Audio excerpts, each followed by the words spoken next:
Pressing the pre-roll in 30 seconds. Pre-roll, 30 seconds. I'm smashing it. Smashing it. Pre-roll. Here we go. All right, so, yeah, no, about the timer.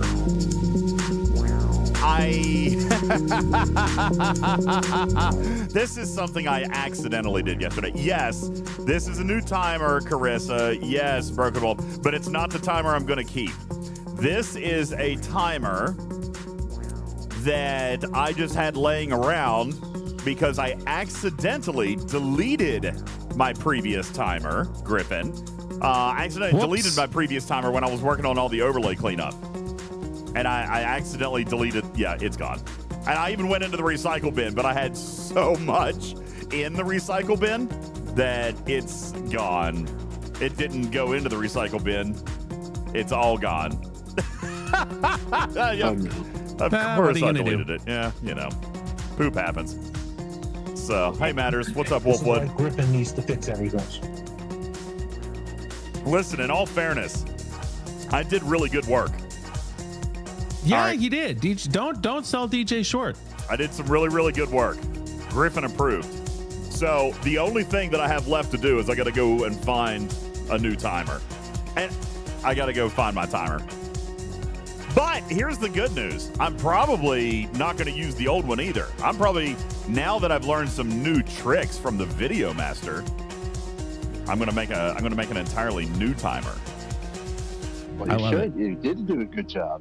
There was 2 ups, 3 ups. There was a whole lot of crayons flying around. Oh yeah, buddy. Amazing. Oh yeah, I did. Yeah, I did basically what happened is he did exactly what I told him to do. Yeah, and now everything's okay. Yeah. Weird how that works. Yeah. Hi, Tarpy. Good evening. Yeah. No, I did a very, very good job. And listen. Even though all of the overlays and everything look great, and that was what Griffin told me to do, there was like that teacher and then homework moment, right? Because he had me do the stuff and he showed me how to do it on one scene. Where's my Adobe Audition? Gone. Completely gone. Oh my God. And then I told him to be creative and figure the rest out himself, or otherwise there'd be consequences. Yeah, what if he likes those consequences? So he told me to figure the rest out on my own. Oh no. What? Oh no. Show's broken. So one job, man. Hold on. Do you guys remember? This is really funny. This is a very funny story. You guys remember the other day when I was kind of joking about the fact, I was like, wait, this is weird. Why does Adobe have both the 23 version and the 25 version on my computer? You remember when I was talking about? Oh, don't tell me you built it all on the wrong version. No. Apparently. Oh my God. Really? Well. Oh no. Why does this not surprise me at all? Oh no! Well, everybody, we're going to fire up the Pergola stream and move on over out to the jacuzzi. Hold on, and I think I found it. Star Trek out there. Okay, no. We're good. I got it. You're right. This is why we can't have nice things. No, I got it. Whew. Holy smokes! No, but you know what? No. Okay, so here's what I did do. I'm just going to go ahead and turn this on here real quick until we get ready to start the podcast. Good evening, everybody. Welcome into the show. Hello. Let me press the button. Happy Monday. Happy Monday. All right. Hey, Hey, Ballabomb, thank you guys. Let's get some of that out of the undo. No, okay, funny story. It's not on the stream, but my Adobe that had all of my podcast presets in it must have been in the 23. Oh, no. my God. Did you really? Yeah. That's I okay. can't take you We anywhere. don't need them. I'm going to have to rewrite them all. Again. No, I never rewrote those. I did. Hey, Broken Wolf, thank you. All right, it's fine. It's fine. They were just my audio processing presets, like my voice compressor, you know, the one that makes me sound less like a child. And and the audio normalizing and the you know, the everything will be fine. Everything will be fine. Everything will be fine. Everything will be fine. And now I Griffin's relied making on me my move high in a school different. English teacher to make me sound less like a child. But if you could actually sit in your frame today, that'd be fantastic. Yeah. Now I'm having to slide over because I forgot to move the desk because Griffin is making me sit 4 inches farther to the right than I like to sit. All right. What a problem to have. man. What a problem to have. This is where I like to sit. Right here. This is where I'm comfortable. This is where I've got. Stay there. Just stay there. This is where I'm comfortable. Griffin is making me move here. And now I've got to rework like my mouse pad and everything. I don't have enough headphone cord. Not the mouse pad. However, you can find time to I don't move your have- mouse pad 4 I don't inches. have What enough the hell? I don't have enough headphone cord. Oh. Not enough time. Yeah. Why not tilt the camera? Okay, correct answer, oh hi. Why not tilt the camera? Because then Tarpy complained that it cut off the UltimatDJz. Because when I was sitting did over not here, complain. yes, you You did. were the When I one was who sitting tried over to here, keep it I no matter had what. this right here, and she was like, "Oh, that that- looks no. awful, DJ. You can't I read did the not. UltimatDJz." Okay. Oh my You're at God. DJs. That is not what I said. Yeah, You so, were being turpish. so I had to move it and then slide the desk, move the sign. I mean, I probably will eventually. Well, you can't You'll leave it see with what we at have to DJs put up because with enough around people here. at Oh, DJs. hold Let's on. get that No, right already. logo. Can't do that. If I zoom out, hold on. If I zoom out, now this is Then no you'll see good his underwear. because my head is smaller than Griffin's head. All right, so I can't do this either because now we're not of equal size. Now you have size issues. We got it. Then Griffin should zoom out. He refuses. Is that an issue? Then you'll see my underwear. You'll see my boxer shorts. Listen, when you're working with a partner, okay, it's a lot harder. You got to balance all this out. Now, before we start the pod, you guys want to see what I spent almost 14 hours on yesterday? By the way, I was up till 1 a.m., Tarpy. I stayed up till 1 a.m. finishing this. Yeah, I stayed up till 1 a.m. finishing. This is why I didn't do a pod yesterday. I'm very, very sorry, but my OCD was raging yesterday, and I started working on something. I sunk my teeth into it, and I had to finish You guys are lucky I was there because if I wasn't, none of this would be done, but he would have moved his desk 4 inches. I would have. So, we have all the new overlays made, all the new scenes and everything made. And that is what I worked on yesterday. And I was actually in a voice chat with Matters and Tarpy and Daystros because we were ready to start a show. Many hours. Like these poor and then guys. I came in and ruined it all. Multiple I came in and I ruined it. Multiple So don't do hours. it like that. Do it like this. Yeah, they joined. What time did we actually join in the voice chat? Probably 7:30. We're like, okay, let's do a show. And then at like 10 o'clock, we finally decided that we weren't going to. Yeah. Because I was working on stuff. But if you guys would like, I'll show you what we worked on yesterday real quick before we start the show. Would you guys like to see it? Of course they would. Okay. First of all, I'll go full screen on me. First of all, we've got more camera space now. See, now this is the next thing, Griffin. We killed the background. If We I said no more switch- background. We're 2025. If I switch from here to full screen, then I have to move back. Well, yeah. Every time you cut from one to the other, there is a minor adjustment, but that happens in TV everywhere. You're fine. God. Anyway, so we've got the full screen. Now we've got a lot more screen to play with. No background. Everything's good there. We've got Griffin full screen now. Got Griffin full screen up right now. Yeah, look at that. Looking great. And I'm not green. That's great. Yeah, looking fantastic. You know what else we have? Is your whale cam safe? Is your whale cam safe? It is. Okay. Yeah, go for it. I've got a button for whale cam now, everybody. All right. I've got a button for the whale cam. Yep. The chat is over here to the right-hand side, so you still got chat. All right. By the way, I have also done a flipper cam, so we can be on whale cam, and I can pop over to me, and we can continue talking. All right. And I can just flip a button back and forth we go, back and forth we go, all with the same frame on the same loop, so nothing is jittery. Nothing is crazy. What a happy day. All right. Cruzito said it's great he's talking about all this when the podcast folks can't see. Yeah, no, I'm not putting this in the podcast. This is just like pre-show stuff. I'm not putting it in the podcast. All right. So we've got the camera flipper. Okay. And then we come back over to Griffin. Then, of course, I've got my game. Okay. My game right here. And for those of you who know that we are starting to branch into a few other little games, I've got my Xbox flipper button right here. Okay. So I can flip easily over to the Xbox. All right. No, it did not move a couple of pixels, Hercules. I ensured that everything is perfectly synced. All right. Also, we've got our 2-up here. Yeah, perfect. I love that one. I have multiple 2-ups for our other guests when they are here. For example, when Hammy's here, when Beck is here, when Iron Chef was on last time, and when Bubba Joe is here. And, of course, they all have their full screens as well with chat here on the right. We also developed a 3-up, all right? Yay. With, again, a lot more real estate, all right? A lot more real estate and less junk in the way. All clean lines, no wasted space, no distractions. You won't see that. You won't see that starry background. Yeah, that's right. Yeah, because, Hammy's you can, camera was on. Delete that from that scene. You don't even need that.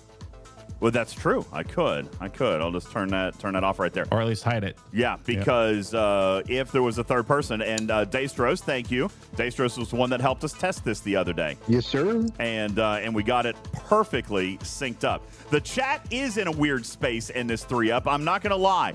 I don't have a good space for it because there's going to be a camera here in the middle. So most likely, I will press my single button to just turn chat off. All right, because there's not a good... You can find the button? Yes. Oh, you know what? That's another thing that I did. I will show after we go through all the rest of my buttons. I completely reorganized my Stream Deck. Nice. All right. What a happy day. It's a good moment in time. Oh, I did. My OCD that I don't have, Tarpy, was in full effect yesterday. Sure. If I had OCD, then it would have been raging yesterday. Also, guys, we have now. This might be the most exciting one. This might be the most exciting one, guys. We have a brand new, with more real estate, a brand new 2-up with the video gameplay. All right. I do enjoy this one. This is a beautiful scene, and I've got the chat right here, which again we might tinker with this just a little bit. All right.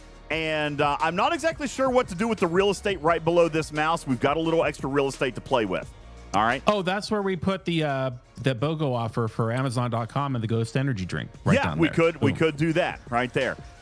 So yeah, this lower the chat. So the chat window automatically is lowered about as much as it can be logo. But what I could do here, is take the chat box and actually just clip the top of it anyway, like so. All right, you guys go ahead and fill up the chat. Give me some emojis. Just fill up the chat. Go crazy with the chat. Fill it up. Can you make it wider so there's more characters per line or no? Sadly, not in this particular case. Not in this particular case. If I make a new one, then yes, possibly.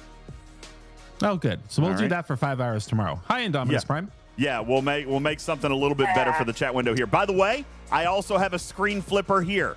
I can simply press a button, and boom, you've got whale cam. All right. Oh, good. Boom, one button, whale cam. All right, and we're there. And lastly, the brand new overlay, ladies and gentlemen. We've got a 4-up overlay.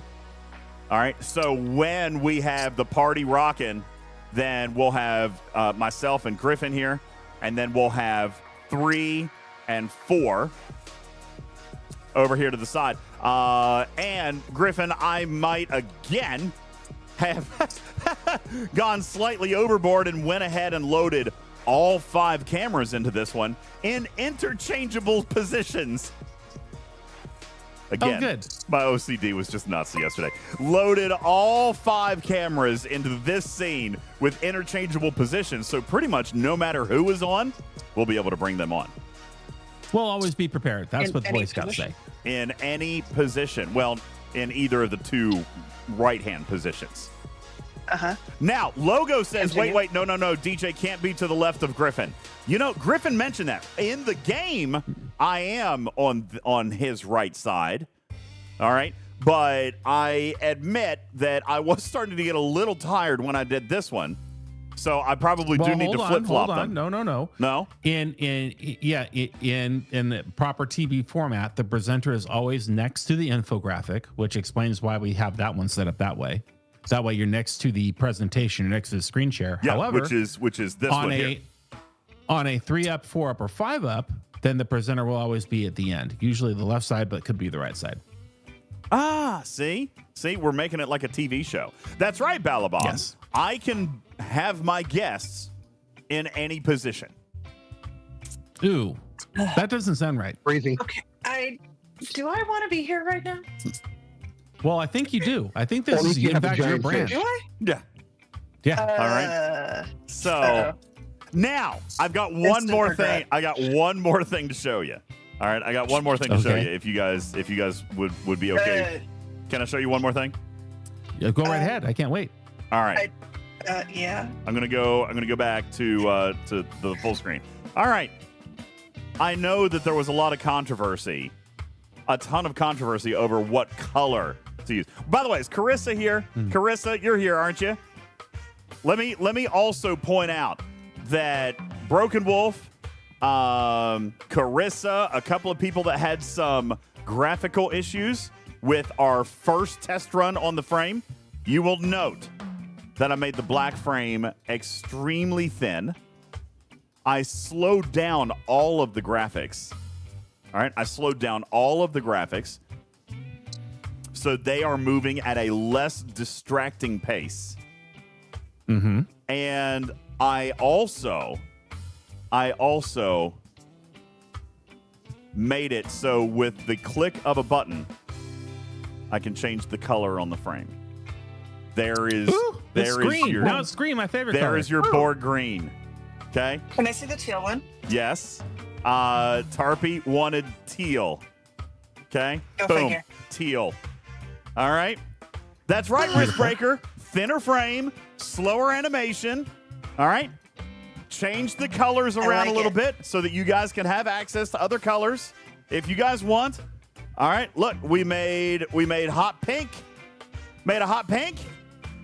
Okay. It's like you've done your own quality of life mid-month patch. I did my own mid-month patch. What? It's pretty good. Yeah. Looks good. I'm excited. It looks good. Thank you. So what color? Oh, by the way, even though this is not like an actual color, Tarpy suggested doing a white one, and I didn't think I was going to like it, but it pops really nice. It does. I like the white as well. That's The a great white suggestion. yeah, Is that there was a red really one good for when we're suggestion. under a red alert when Beck's here? What, you want a red frame? Yeah, red alert frame for when Beck is around. Okay, didn't actually make red, but I can. I also made orange. Oh, I we made can orange. do orange. Yeah. But it would probably make sense to go with yellow alert. Yellow alert, right? You could do yellow. Yeah, yellow we should alert. have a color which identifies that we are being scrutinized and watched, and to not say anything inappropriate. You know And what we? if that- Oh that- my God! You know what we've got to do? We have to turn this into a redeem so you guys can change the color. Oh, that'd be great. Subliminal messaging. Yeah, so you guys can change the color. Yeah. I like that. Oh, that's very good. That's actually a good idea, and unfortunately, probably not at all going to work for the way that I have this built. But I'll figure something out.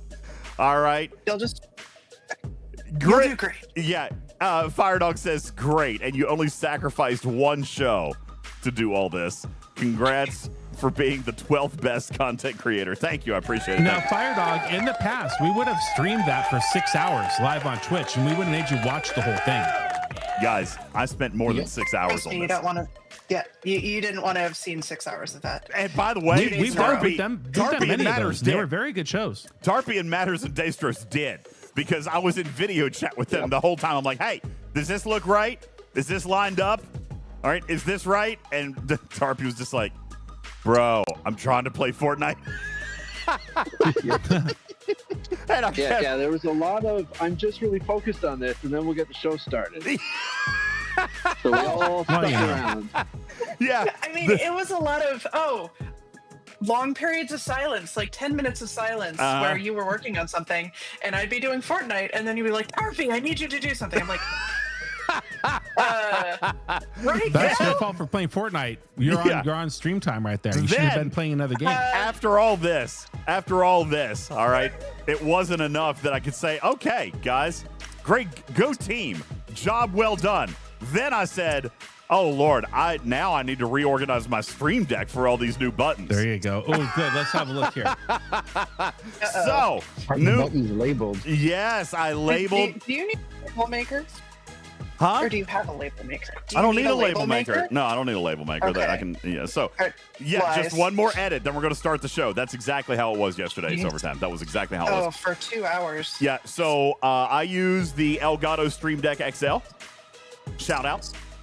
And so I rearranged every single button. So here, this was my original opening page, and it was just completely filled up. Now I do have special buttons. This is my special button for the charity show that we do every single year, and I've got buttons here just for the opening screen, just the opening screen right here, and my timer. Okay. Right there. But then I come in, so then I can hit Showtime right here, and that brings me into all of my show scenes. All right. Now, this is all of my show scenes I put on one page. So like here, up here at the top, that's my full screen, Griff's full screen, the whale cam screen share, the whale cam button flipper. Okay. Commercial break. If I go close, to close the show, I go over here, close, and then I've got the blank where I fade out at the end. All right. Then down here, these 4 scenes are for me.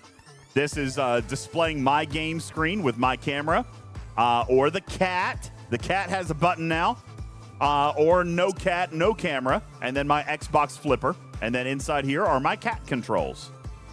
All right. Here's my button to turn on and off the chat, which, by the way, I have not turned back on. So I will turn that on and... Uh-oh. Oh, you broke it. Already. Already. Wait, why is the chat not coming up? Oh, there it goes. Okay, there we go. See, now it's on the right-hand side of the screen. So I got chat. I can turn chat off. I can turn chat on. Okay, boom. Now, I've got... You guys say I won't find my sound buttons. I have one button to get to all of my sound effects. Hey, Puddin'. There Griffin, they're broken! I just pressed Puddin', and it's broken. Okay, whip worked, but Puddin's broken. Why? Well, that's easy to fix. Yeah. Just click on it and change the audio source. Oh, that's why I hate this stupid game.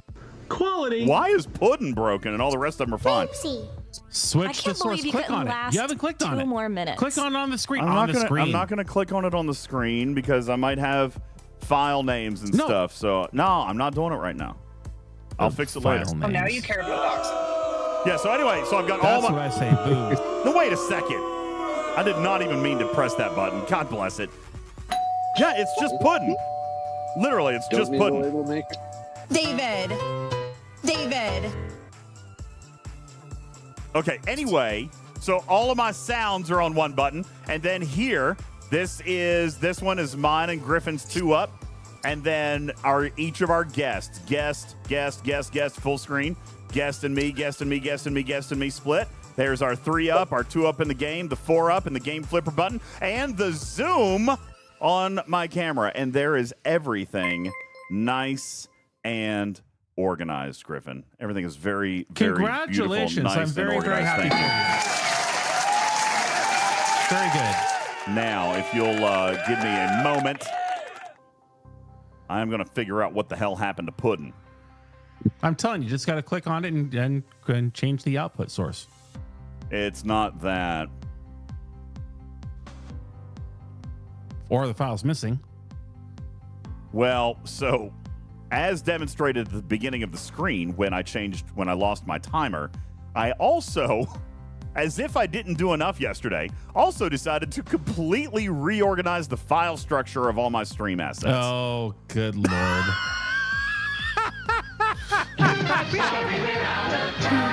Let's start the podcast.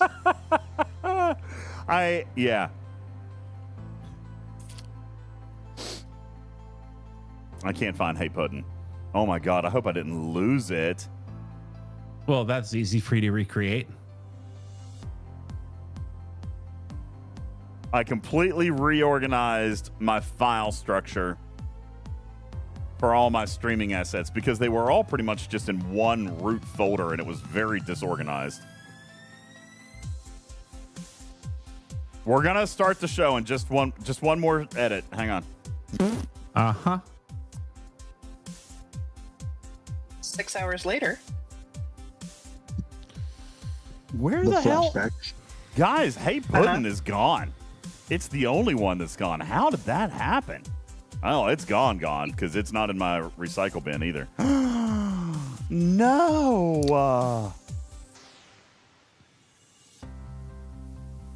Puddin'. Oh, here it is. Got it back. Where is it? Where is it hiding? Properties. Hey Puddin'.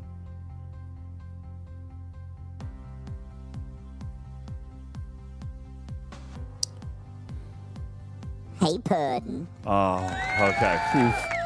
All is well with the world. Okay. We got it back, everybody. I don't know where that is. I need to find it.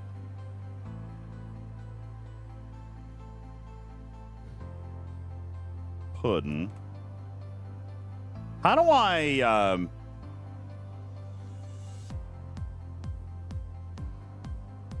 open? There we go. Open file location.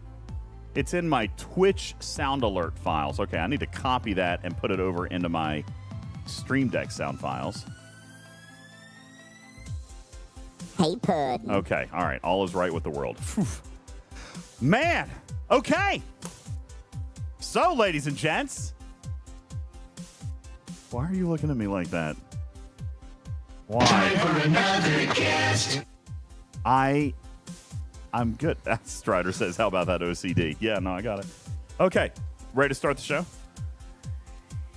Ready to start the show? Oh, yeah, born ready. Let's do it. How long have we only spent 25 minutes on that. You guys quit being fussy. That's way less. We spent an hour and a half finding one song file. No, that was not an hour and a half on one song file. It was like 3 minutes. That was like 3 minutes, bro. Why are you being David, all fussy? look, you can't last 2 minutes. You can't comprehend 3. Okay. I'm going to press this button. I'm going to press this button. I'm going to turn Griffin off. Okay. And Discord off. I'm turning it all off. And we're going to press this button. And then I'm going to come over here and press this button. Let's go.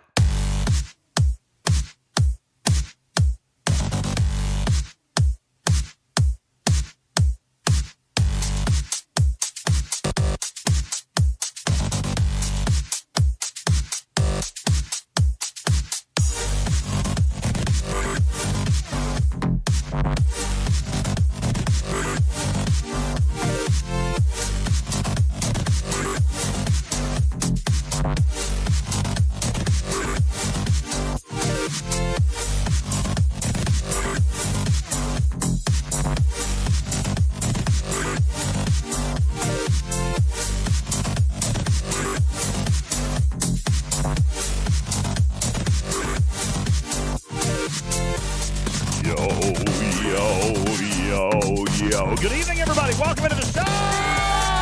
What's going on?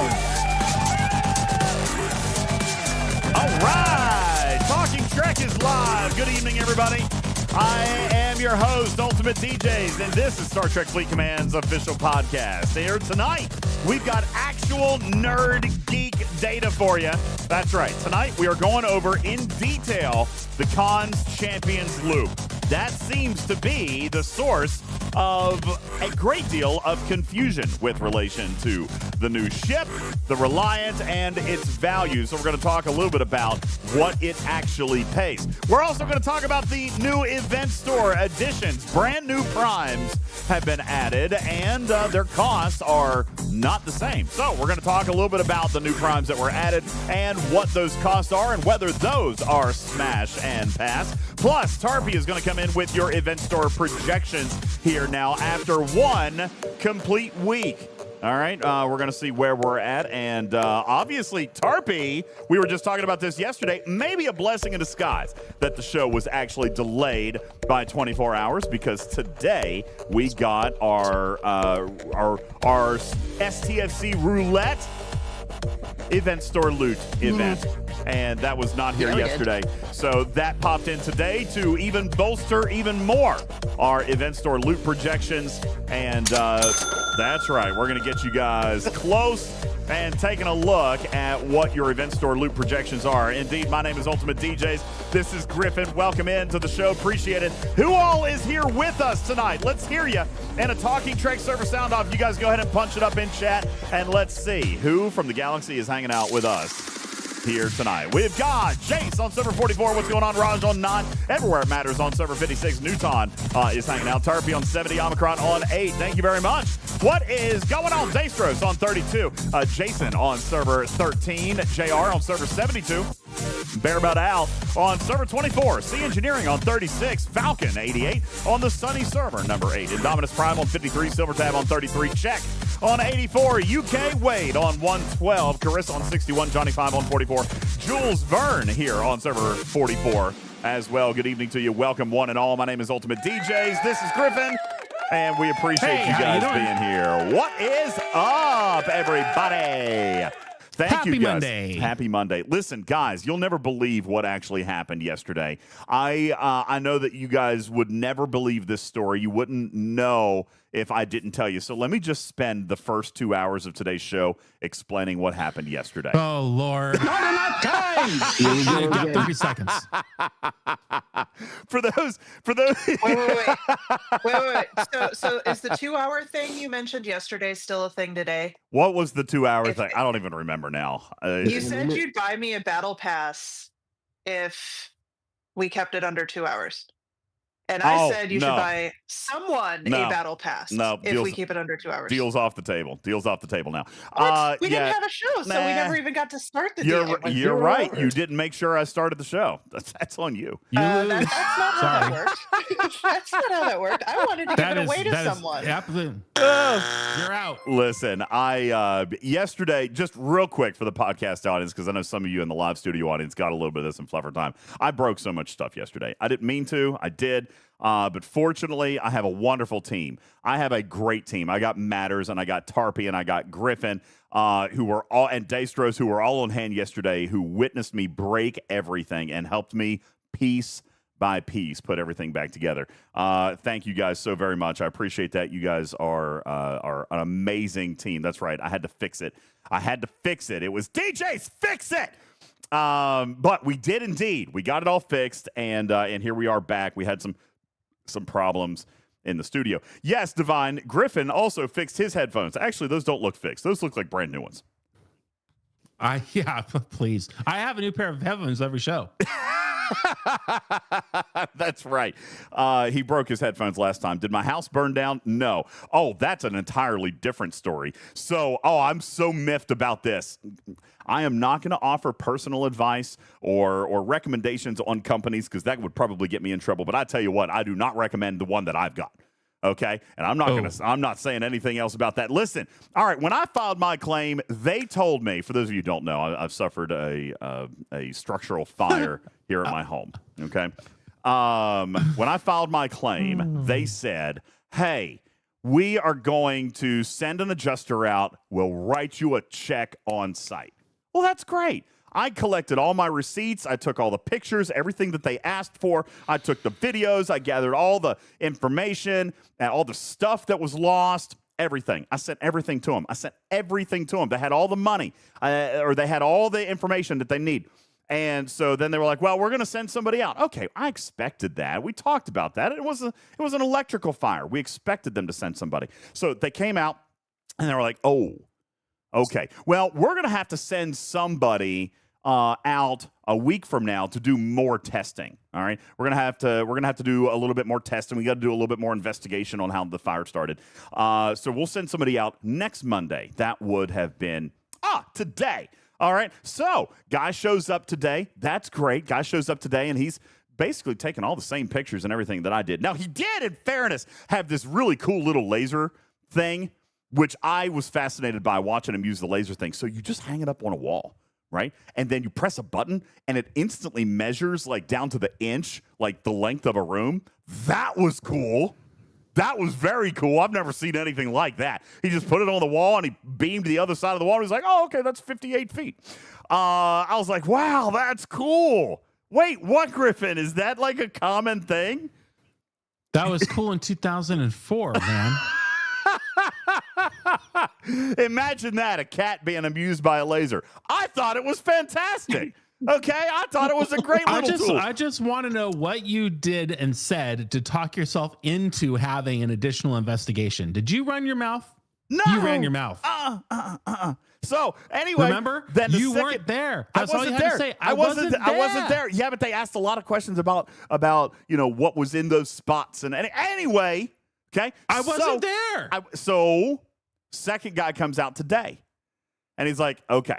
So he's taking a look, doing all the same measurements and all this stuff. The laser was cool. Anyway, did all the measurements and everything that I had already done with an actual piece of string and a tape measure. It took me way longer than the laser beam, which is very cool. Anyway, then I had to give him all the same receipts, again, for everything that was lost in the fire, and even some of the stuff that I had already started to replace, because I needed to replace a couple of things. So I gave him those receipts, okay? Now, he shows up today, and he's like, you know what? I see some stress fractures in your cinder block, which, by the way, there are, and it's getting worse. On a sidebar note, you remember how I told you the mortar had melted out between the cinder block on the fire? You can either have a sidebar or give us a note. There are no sidebar notes. So which is it? All right, sidebar. You know how I told you that the mortar was melting out and I could see sunlight through it? Well, now there's more. There's more coming in. And now even in the solid cinder blocks, they're starting to crack. There's stress fracture cracks going all the way up. There's like 2 or 3 new cracks. All right. So he was like, whoa, I'm going to have to get an engineer out here to do a structural integrity check. And I'm like, oh, no, everything's fine. Because that wall needs to come down. I was like, everything's fine. My structural integrity is holding at 85%, Captain. All right, everything is good. Okay. So, did you say that? No, I did not. So he's like, oh, we're going to have to get an engineer out here. But that's going to take anywhere between a week and 30 days. What? Yeah. I'm like, okay. What? Okay, that's fine. I get it. Engineers are probably hard to come by. I know that they're valuable, important people. So maybe it'll take a little while for them to come out. In the meantime, you know that I've already given you all these receipts and all the stuff. And so I'm going to have to start doing some work because, I mean, the roof is leaking and my tractor and all my lawn equipment. So I was like, you said you were going to write me a check a week ago. Were you going to write me a check today? No, we're going to have to wait for the engineer to come out, and that way he can do that. By the way, I also need another quote. I already turned in 2. I'm going to need another quote specifically for the electrical box because I need you to add new breakers. You didn't have new breakers in the last quote.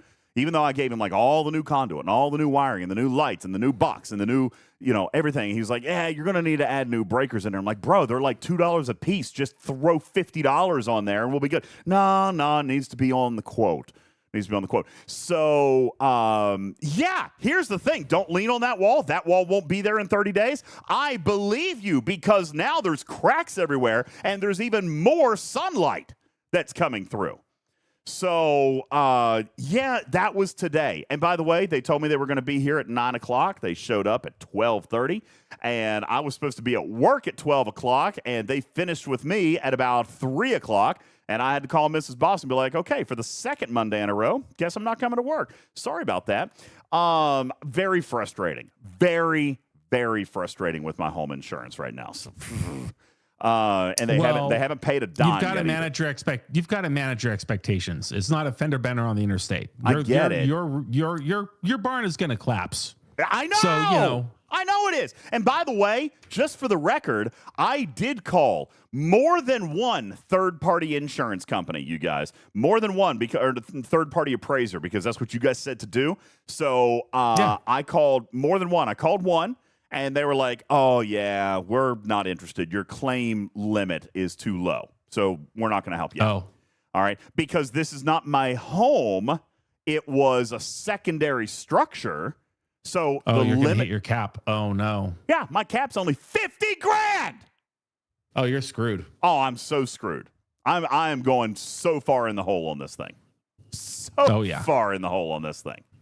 So yeah, so that's what I told him. I'm like, if my cap is that low, then you're going to be there. Just stroke the check. Even he agreed with me today. Be like, yeah, this is going to cost way more to fix. And I'm like, then just write me the damn check. All right. But no, I got to wait. So, yes, I am going to have to adjust my insurance. Absolutely. After this whole thing, I'm going to adjust my insurance because this building apparently costs more than $50,000 to put it together right. So, anyway, there's all of that. And that's been an absolute nightmare dealing with all this. I just want to know what dog and pony show you called to have the electrical quote done. And the guy didn't put circuit breakers in as part of the quote, because I never want to deal with them. Well, in fairness, I told him he didn't need to. I told him I didn't even want a new box. You had another. I told him I didn't even want a new box because the box is fine. The box is not fine. The box is fine. No, the box is not fine. The box is fine. Anyway, it doesn't matter because they want a whole quote on a whole replacement, everything. So then, so that is all happening now, and now I've got to wait, and I'm going to lose my ass on this building, and have to put it all back together. Let's just rebuild it ourselves. F them all. You want to do that? Maybe I should just invite all of you guys out, and we'll just build a wall. All right. Yeah, I mean, you know, if the pyramids were built by people, we can build a wall. Oh my God. So, yeah, the box is not fine according to the adjuster. This is true. So anyway, I called an appraiser, an independent appraiser, and they're like, yeah, we're not interested in a $50,000 claim. Then I called a second one. Yeah, we're not really interested in a $50,000 claim. Then I called a third one. Yeah, we're really not interested in a $50,000 claim. If it had been my house, then they would have happily taken it. All right. But yeah, they just weren't interested in a claim limit of 50 because they get paid, I guess, on a commission. They get paid a percentage. You know, this is a matter of perspective. We're looking at this all wrong. Here's what we do. Let's not rebuild a barn for less than $50. You could have your very own Paradise Grill's outdoor barbecue island with a beautiful pergola on top, and we'll just stream from that. All right. See, now I'm thinking. Honestly, do you think I could get one for less than $50,000? Oh, I know you can. You've got a friend in the diamond business, buddy. We can get you a full 32,000 BTU system. Oh my God! We got the infrared heat on the back. We got the sear station. We got now we've got to rethink this, guys. We got to rethink this whole thing now. Maybe I don't rebuild the garage at all. Huh? That's right. You built yourself a nice, beautiful Paradise Grills Monaco designation outdoor barbecue. It has 2 coolers. It has an ice maker. You've already got plumbing running to what used to be the barn. So we just use existing plumbing. It gets very cold up here, Hypodermics. It gets very cold. Oh man. Well, that's when you lift the lid. It's 90,000 BTUs. You lift the lid on that gas sucker and you just crank them all up. Boom. Stand next to it. You got yourself instant heat. What happens during terrible weather right now is that everything is just batting down the hatches and everything's good. Now, what's going to happen over the next 30 days is when terrible weather comes, it's going to knock over a wall. All right, because it's already cracking. It's already. I'm assuming, I'm not an engineer. I am assuming that the cracks are all there because even though it's invisible to the naked eye, I'm sure that wall is moving. Is that correct? Is that why there's that cracks? wall is 1,000% a load-bearing wall on that structure, yes. Oh, it is for literally sure. being crushed under the weight of your roof. Yeah. So, yeah, bad news bears. Anyway, thanks for asking about my insurance thing. Appreciate that. It's a super happy subject for me right now. Anywho, yeah, very happy about it. So, yeah, thanks, guys. In the meantime, we do have a show to get to today. We've got a lot of stuff to talk about inside the game. Tarpy's got event store loot projections for you, and a big injection of event store loot that got added to the table here today. Also, Jules and I had the idea to. Actually, Jules had the idea to make a quick and dirty about the Cons Champions loop. And as it turns out, great minds think alike, because I was already, in fact, working on something like that. And naturally, I'm like, okay, great. I'm going to do all this math, and I'm just going to send it to Jules to be pretty. And he gets it, and I believe the quote is, "Wow, this is so wrong. I'm going to redo all of it. Love you." So we're going to have exactly what I wrote. Yeah, that's 100% what it is. So we're going to have Jules talk to us a little bit about Cons Champions Loop and why it's important, all right? And why the Reliant is indeed a game changer when it comes to the Cons Champions Loop. There's been confusion. I know Scalyback was so upset yesterday, Tarpy. He was so upset. This guy, Scalyback, is a guy that doesn't spend money in the game. But based on the recommendation of this furry feline, he went out and bought himself a Reliant. And by the way, good for you, Scalyback. Wow. All right, good for you. He bought a Reliant, and then immediately it's being blown up over cargo in space. And Scaly's frustrated by it. So here today, we are going to tell you all about it, Scaly, why it's okay that you bought the ship, and what you can do to mitigate some of your frustration, and why it's important. We're going to talk about that loop here today. So we've got a lot to get to. It's not for what you think it's for. That's the hint. That is exactly true. It is not the obvious answer. What Scopely has trained us to do when it comes to specialty ships, you take all of that knowledge and you toss it out the window, because the Reliant isn't that. Okay? The Reliant isn't that. Everything that we've done with even the Monavine, someone's going to say, well, the Monavine, all right? No, the Monavine was a powerful ship. This ship takes everything that Scopely has ever trained you to think about when it comes to specialty ships, and tosses it out. And I got to be honest with you, I am not upset with that model. I am not upset with something new. I am not upset that they're trying something different. I am not upset that this ship is useful out of the box on day one. I am not upset that this ship grows with me for 18 tiers. I am not upset that this ship fuels a loop with such ridiculously good payouts, and that's what we're going to talk to you about here tonight. So I appreciate everybody for being here. Thank you guys so very, very much. It is indeed time to get started with the show tonight. So if you guys would like, I can go ahead and get started tonight with our first edition here in the month of June of Stupid News. Stupid Yes. No! Ah! Because, by the way,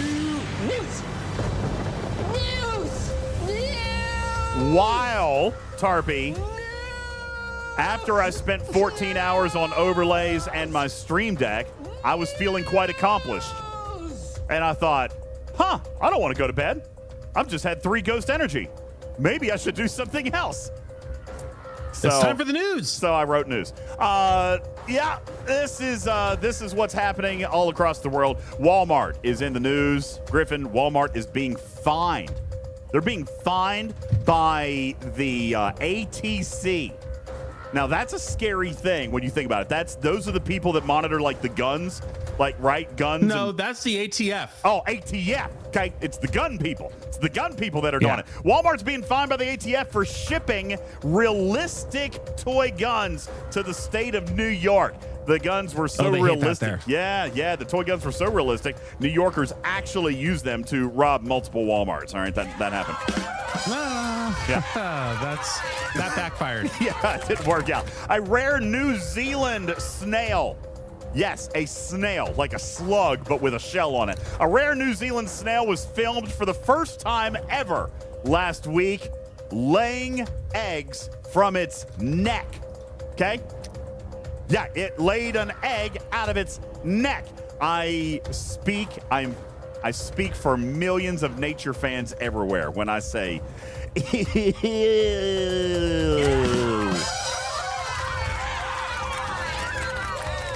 That was an Ernest P. Worrell reference for those of you who didn't get that. You know Ernest P. Worrell? I love that. You know what I mean, Vern? Yeah, I love He's great, isn't he? No, but just in case anybody got it. Okay, listen, this happened 2 weeks ago. 2 weeks ago, their opening weekend, Disney's Lilo and Stitch made $340 million at the box office. Absolutely, Great they movie. did. $340 million in his opening global box office weekend. If you do the math and you add up and you carry the one, that literally is about the same amount of money that Disney lost on Snow White. So everything's good. They break out. All comes out in the wash. Yeah, everything is good there. Unfortunately, for those of you who did like Lilo and Stitch, sadly, we are hearing now the news already that a sequel is unlikely. Because Stitch is an alien, President Trump has already sent him to an El Salvadorian prison. So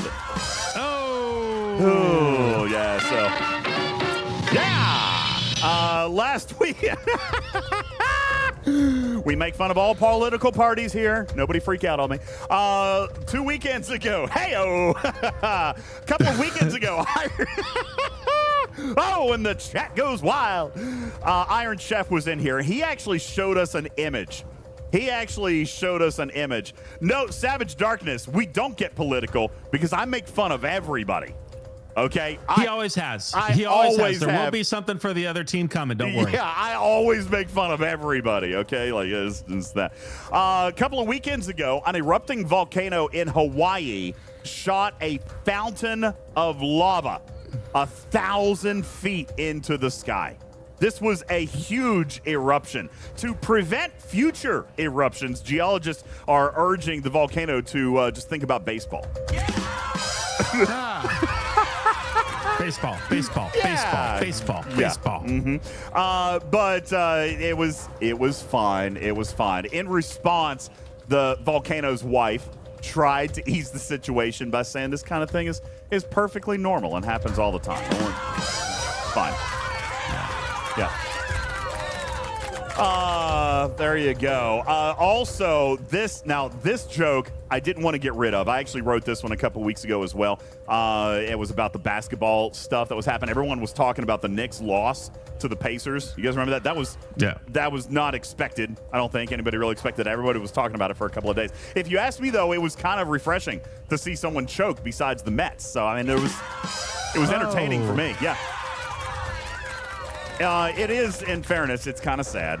The Knicks collapsed so badly that they've all been offered jobs with the New York Jets organization. So everything's fine. Everybody will be good. And ladies and gentlemen, that is your stupid news. Yay! Thank you. I'm going to be honest with you. One of the biggest reasons that I wrote that stupid news is because I spent a couple of hours the other day in visiting various Discords. And in one Discord I was in, I had a longtime player, longtime community supporter who says, listen, man, I just don't have the time. I don't have the time. There's not enough time. Okay? Don't have enough time to watch you for 10 plus hours a week. You know what? I get that. I totally understand that. And I appreciate you trying to watch what you can. He said, listen, I focus on the podcast because I got a long drive. Can't watch the video. He said, you know what I miss?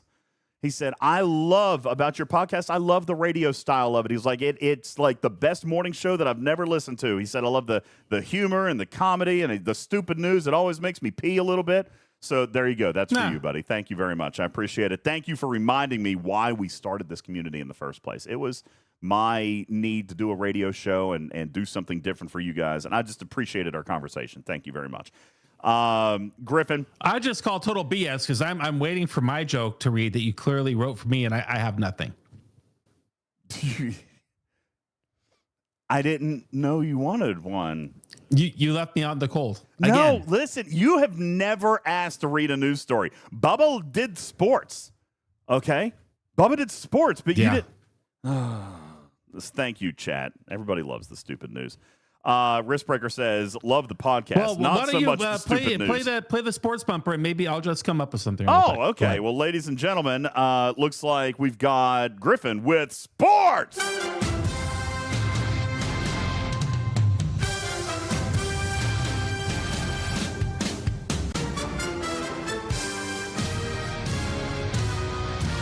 That's right, DJs. This week in sports, the New York Jets have announced they are looking for a new quarterback, and they have a top prospect. Oh, no. Unfortunately, he's already under contract with the New York Yankees. Are you done? Are you good? Is that, that was okay? it. Okay, that was good. Yeah. Ladies and gentlemen, Griffin with sports. All right, fantastic. That was good right there. All right, ladies and gents, welcome. Wristbreaker says, I don't like the news because it's not factual. Oh, well, that's not true at all. All the jokes are based in humor. All of those stories actually are based in fact, and then just write the punchline, you know. Vic says, your show is too long for my commute.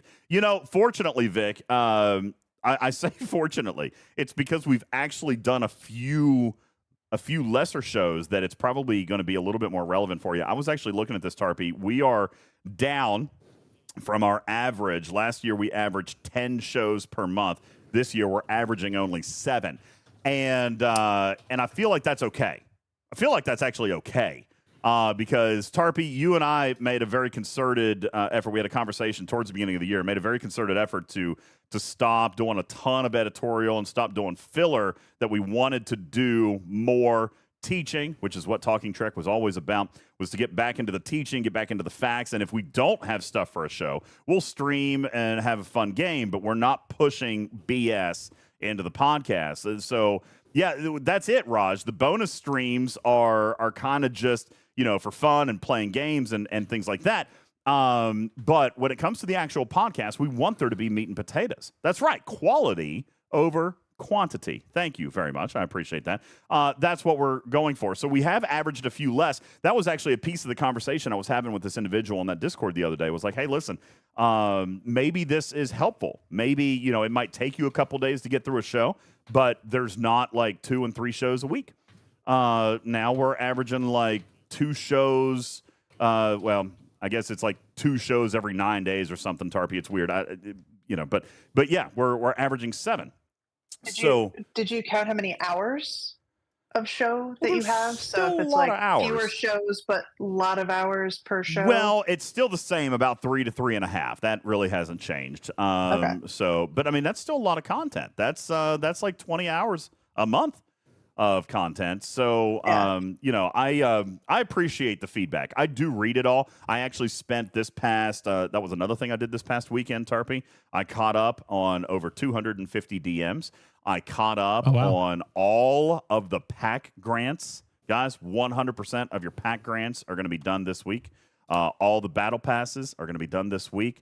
And finally, here, 9 months later, I have boxed and labeled all of your merchandise prizes. Take it to the mailbox, man. I am Come taking it to the post office tomorrow.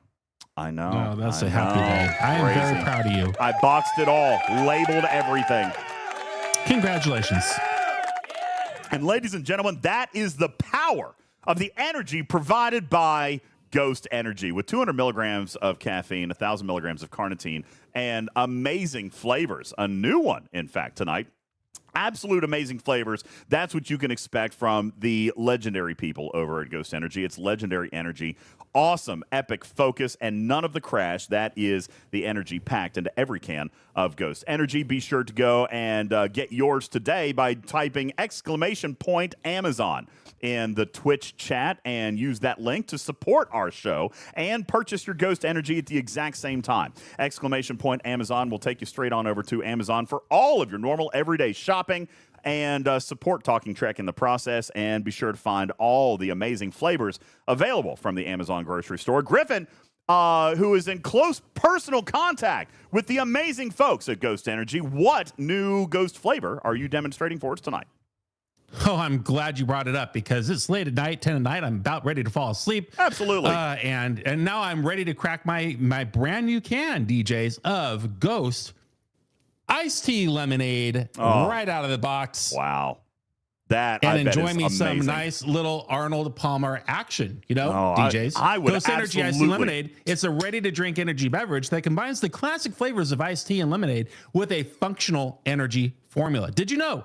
Each 16-ounce can contains 200 milligrams of natural caffeine from coffee beans, providing a smooth, sustained energy boost without the crash. It's sugar-free and has 0 artificial colors, making it a cleaner alternative to traditional energy drinks. And it has alpha-GBT, neurofactor to support focus, cognitive performance, grinding, as well as vitamin B for energy metabolism. With its refreshing taste and balanced formation, Ghost Energy Iced Tea Lemonade is designed for anyone looking to stay energized, focused, and refreshed throughout the day. Ghost Energy Iced Tea Lemonade for all your con grinding needs, DJs. There you go. And with that, that's what we're going to tell you that you need as you get in and start working.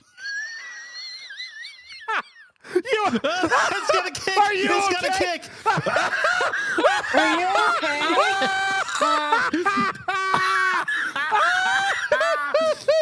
For those, Is there vodka in this one? What is going on? Famous last words. oh God! If you're in podcast, Griffin just choked to death. And you're laughing. What a good friend. Oh, now I gotta get me some of that. Holy smokes! I'll take 2 cases. I'll have what he's having. That's like a 15% ABV in this mother trucker. Woo! All right. Woo. Yeah, take another hit of that.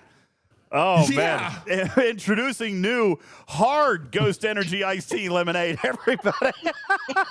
They have finally cracked the code. Oh, boy. That And a is downer all at once. my. Oh, my. I'm all right. I'm all right. My abs I'm hurt. fine. Everything's fine. That's Ghost Iced Tea Lemonade, everybody. Available on Amazon.com. All of the vodka, none of the flavor. There you go. Oh, good night in heaven. Whew, This yes. is begging for some Belvedere. I'll tell you that right now. Oh, my Lord. Oh, Jiminy Christmas. That I'm is crying. quality entertainment. I'm Where's the crying. quality button on that Oh, one? well, yeah, that's on the new sound effects button. Quality. There you go. That's on the sound effects button right there. See, I got that ready to go.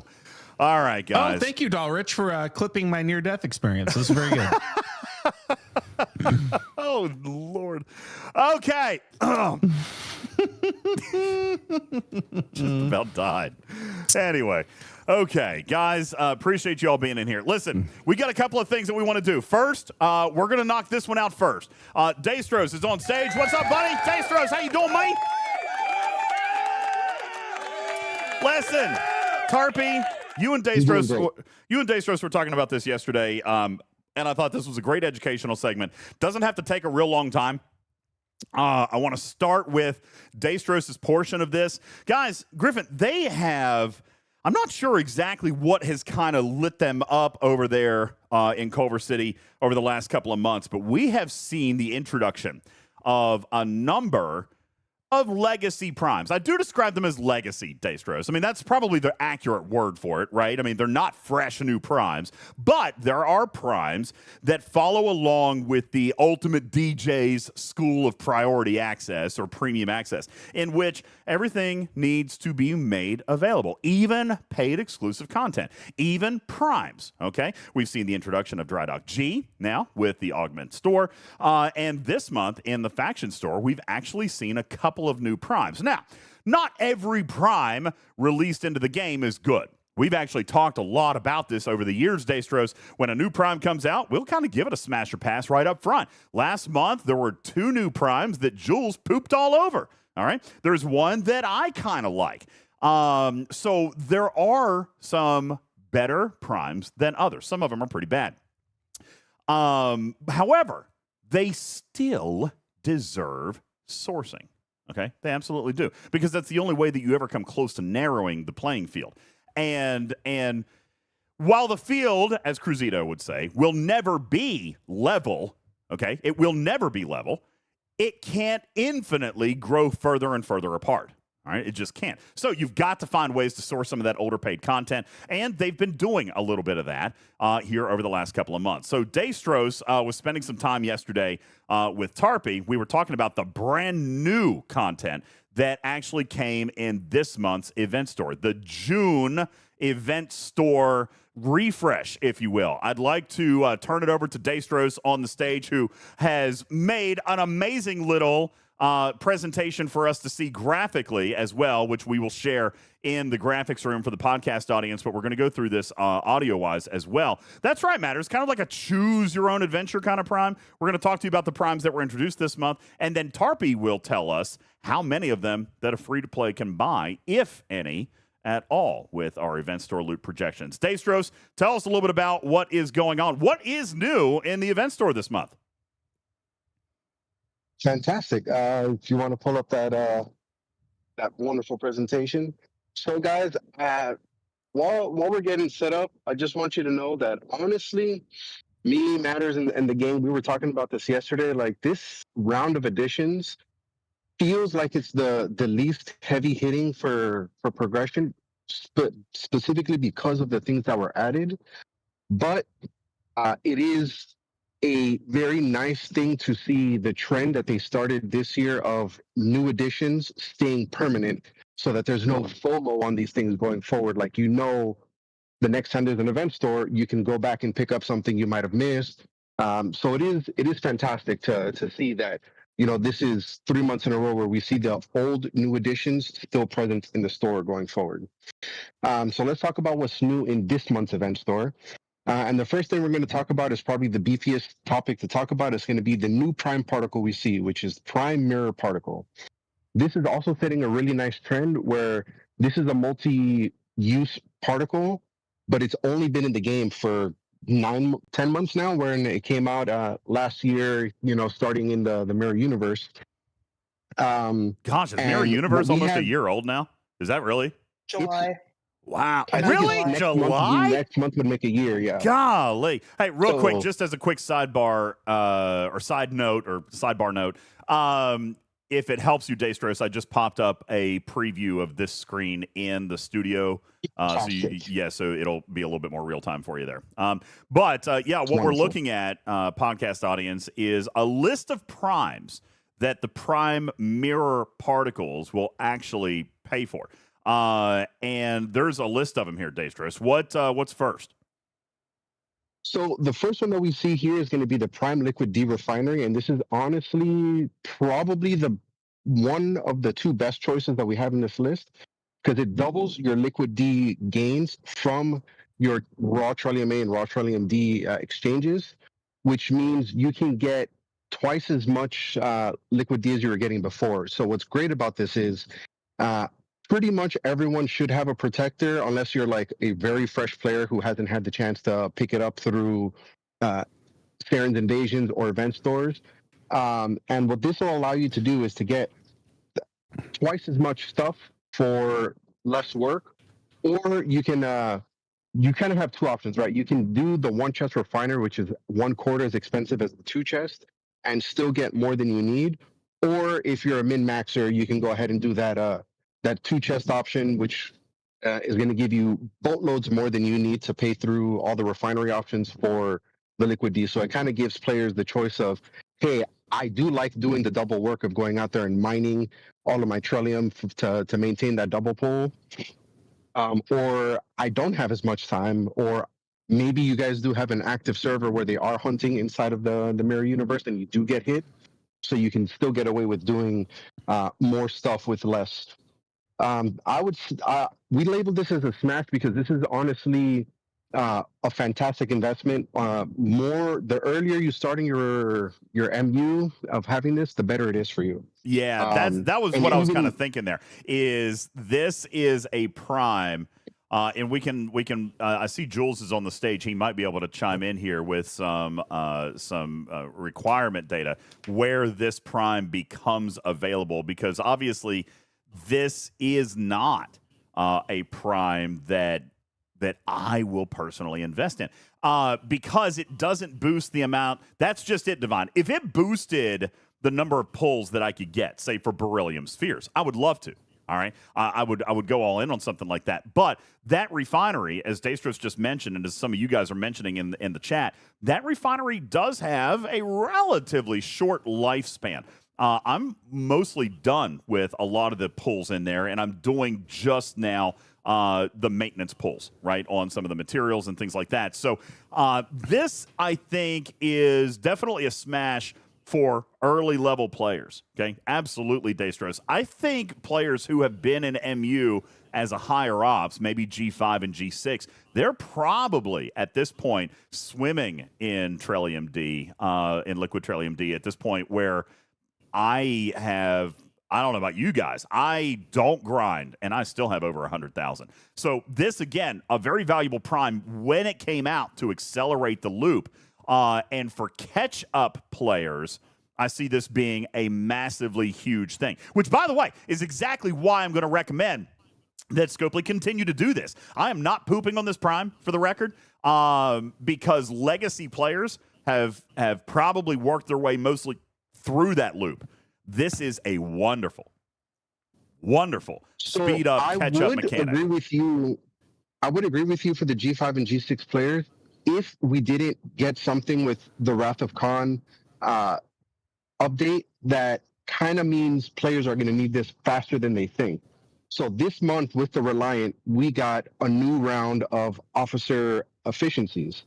The Mirror Universe is in there, which means players are going to need their refined Liquid D faster than they might have before to tier up these officers, which get extremely expensive. That is a fair point. How much Liquid D does it take to tier up a Wrath of Khan officer? No, not for the Wrath of Khan. I just mentioned that it came out now. Like before this update, with the Mirror Universe officers, rather. Yeah. Yeah, those guys take tens of thousands, if not hundreds of thousands. Let's take a look here real quick at somebody. Mirror Picard. While you're doing that, I have a question. Is Destros connected to us via Discord? Yes. I am. Can we get him into Twitch? Why? You want to go 3-up? He wants to do the 3-up. No, he wants to play with his new toy. It's half that, and the main reason I bring that up is you're gonna sound 1,000 times better into clip. Your audio is a little bit rough right now. DJ, but yeah, I put the cost to upgrade Mirror Picard in the circle. So what you're looking at here, oh gosh, yeah, that is a lot. Let me ask you, Andy, you had mentioned this. Now, by the way, for the record, I kind of feel like Riskbreaker. I kind of feel like Andy. I am no longer mining it. All right, I'm not stockpiling it. No. But just for the record, all right, this is a very fair and valid point. It cost over 165,000 liquid Trillium D to max one Mirror Epic officer. And that's just one. Yeah. We've got a few of those. And some of them are good. Some of them are not. I think most people in the late, data. My data is already maxed, Andy. But he's also rare. He's a little cheaper. But we're talking 160,000 Trillium D. Now, me personally, I do not actually own 160,000 Trillium D. So what? You gave up. You're a quitter. I did. I haven't been mining it for a long time because I was done with my immediate needs. All right. So that is whoa. Forgotten Sec has 1 million Trillium D. I'm close to that too. Damn. Okay. Well, listen, if that's what you have, it's not necessarily as valid. Yeah, that might be the breaking point then, guys. Okay, do your own analysis right here. It costs 165,000 Liquid Trillium D to max one epic mirror officer. If you have millions, then you probably don't need this prime. But if you don't, if you've got 100,000 or less than 100,000 or even 150,000, this might be something that you would want to consider if you're still engaging in that loop. So this, Raj says, maybe should be a conditional smash or a conditional pass. I think that it does depend, right? Now, the thing that I'm not going to beat up on these terminologies for is because everything in this game has a niche. Everything in this game has value to certain people. And this is exactly why I wanted to take some time and talk about this on the show. It's exactly why I asked Tarpey and Daystros to analyze these primes and find out where they're going to be good. This is not a smash for all, but it's definitely a smash for some people, and you've got to be able to recognize who it is good for. If you're Andy and you've got 13 million Liquid Trillium D in your inventory, then no, you don't need more Liquid D. All right. Andy says, I got 300,000. I still am not sure it's for me. That's arguable then, Andy, at 300,000. Now, you're going to continue to earn it, right?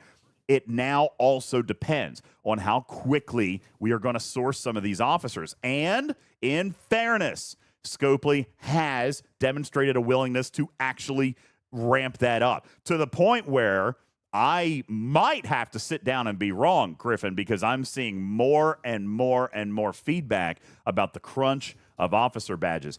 This is a side conversation that we can have later. It's a nightmare. This is a side conversation that you guys warned me about here a couple of weeks ago, and I'm like, hey, it's all right. Be patient, sit it out. There's a lot of that feedback coming into Culver City. I don't know yet what Scopely is going to do about that. I'll be honest with you. My original recommendation was, let's wait this out for a minute and see. This is a cool new research, right? It's a cool new research to help officer acquisition move much, much faster. But I don't feel like everything should just be wheelbarrowed over to the players and dumped out and say, okay, here's everything for no grind, no investment, no time, no earning, I don't feel that way. No, but I need a way to earn command badges. I'm sitting on Nesmith, on PICU, on TOS. You Kirk, don't have on badges? Dazok. You, a whale, don't have badges? I have run out of badges. My mess hall is like level 92, dude. So by the time you get that far up, everybody's upgraded, sure, but I am now out of badges. I'm in a badge drought. No kidding. Well, I'll tell you, a lot of people are mirroring that sentiment, okay? And yes, we talked about this. We talked about this here a couple of weeks ago, and we did an educational piece on that. Where do you get the badges? You can get them from the disco events every Sunday. You can get them Apex every Thursday. Are you doing Apex events, Griffin? You do the Stella events on Thursday. Yeah, I need the badges. Okay. See, here's the thing. If I genuinely felt like players were just wanting badges, but they weren't engaging in the ways to get them, then I'm much less sympathetic to that. You know what I'm saying? And Riskbreaker, yeah, I'm it's not saying a sure thing. It's like RNG to get these badges. I know, but again, my opinion, my personal opinion is that we should, with this research, this helps a thing with officer sourcing. But if anything, it puts a little bit of strategy back into officer selection. Back in the beginning, back in the early days of this game, you had to choose who to upgrade. You didn't just upgrade everybody just because you earned the shards. That any other game, you've got to earn this piece, and then you got to earn that piece, and then you got to craft, and you got to promote, and you got to do this, and you don't just, because one piece gets better, you don't just get the other one wheelbarrowed over to you. So it has reduced the cost of sourcing. I agree. I am not 100% sure that we should now just be drastically dumping out a lot of badges. That being said, I am seeing a ton of this feedback come in. All right. And I am not opposed to revisiting it and improving upon it.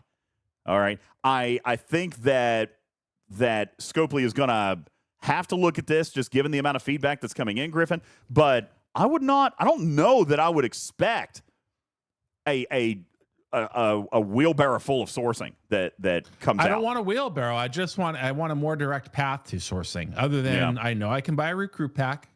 I know I can participate on some RNG events a couple times a week. But once you're like my crew level's over 6,000, I think. And everything now needs 4+ badges, and it's like you're going to run out of badges. Well, that does, and it does. It kind of circles back around. Thank you, Chad.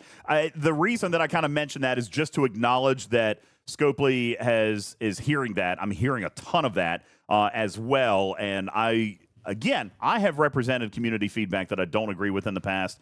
I'm still not sure how sold on this I am, but I am going to represent it because I'm seeing it in a lot of places. So that we started talking about the mirror officers and the ability to upgrade them, and I wanted to kind of give you that little bit of a tangent there to let you know that is feedback that I might be having to come back around on. But now for real, can you invite Destros into Twitch so we get usable audio, or can we not do that? Yeah, no, I can do that. Give me just a second, and I'll pop him up. But to kind of go back and talk about the primes, I could see the issue of the Liquid Trillium D, specifically in relation to the Mirror Universe officers being a thing, especially if badges do end up starting to become a little bit more prevalent as well. But again, this is very conditional. This is something that you're going to have to kind of decide on for yourself and to see if the Liquid Trillium D refinery is going to be is worth it for you. While we're up, we've got Destros. All right, there's Destros. Let me check your audio there real quick, bud. Go ahead. Am I good? Yeah, we got That's you. Better. Let's hop back into your presentation, which now you can no longer see the real time because you're no longer in Discord. But I will go ahead and tell you that we're back on your screen here. And the next one that we're looking at, also related to the Mirror Universe, as all of these are related to the Mirror Universe, that they are prime mirror particles. But we are looking now at prime mirror research efficiency, 20% efficiency for non-premium and prime. For non-premium, you're talking about the common, uncommon, rare, and epic dust. Destros, we've lost Destros. Oh no, I blame myself. Yeah, you should. Now, looking, I see he's gone to the Jules Verne School of Abbreviations, though. What is an ESC for one prime? Up top, 150K ESC for one prime. Event store currency. Event store currency, my Come friend. on, bro.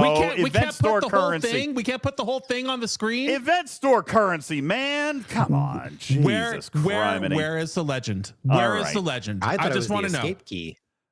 Yeah, I got to press the escape key 150,000 times and I get a free prime. That's exactly what I thought you had to do. It's like, I'm going to need a new keyboard. Oh, my God. All right. So, Destros, tell us a little bit about prime mirror research efficiency. 20% efficiency for non-premium dust. This one feels less than spectacular. When I was originally looking at this one, I actually labeled it as a smash because any efficiency can't hurt. But Matters actually convinced me to make this a pass because let's be honest, 20% of an efficiency really boils down to 10% savings. And while 10% savings is nice, it's not so important in this loop where some of the stuff you're going to be saving on is like at the very end when you're like picking up the cleanup researches, because we all, have our own set focuses when we go through this tree. So really the savings that we get doesn't actually amount to us getting good stuff faster. It just amounts to us getting to that junk point of like the pickup stuff at the end faster. So because it doesn't count for premium, it's not nearly as valuable. But the fact that it does count for Omega might make it valuable to people who are still progressing through the protector loop. So I label it as a pass because 76% of what it doesn't really help players ginormously. It's really only in that one section where it helps with the Omega research that you'll find long-term value in it. So there's questions in the chat, and I'd like to get Kill first. I see you in the chat as well. I'd like to get some confirmation from you and possibly Jules. To be clear, the Prime Mirror research efficiency is non-premium, which means that it does include Omega. Is that a confirmation, Jules, that this particular Prime does indeed work on Omega, but it does not work on the premium particles? Is that right, Jules?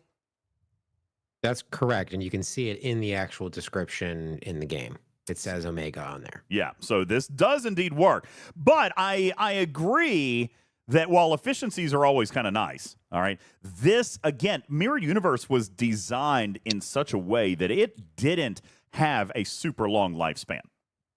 All right, in other words, the items in the refinery, just like we were talking about with Liquid Trillium D a second ago, the items in the refinery are relatively easy to obtain. They're easily sourced, and the research will move at a pretty remarkable pace considering when you compare it to other research trees in the game, especially after acquiring the Protector. Once you have the Protector, you're going to move through that research probably 3 times faster. Okay, so yeah, I agree with that. Now, I do have a question here. Jules and or Daystros, let me ask you, the Prime Dust, are you saying that this research will give you a 10% savings on Prime particles as well? No, that's the one that it does not affect. So the tree that everybody loves at the end, that's all premium mirror dust, that is not affected by this. You wrote non-premium and Prime.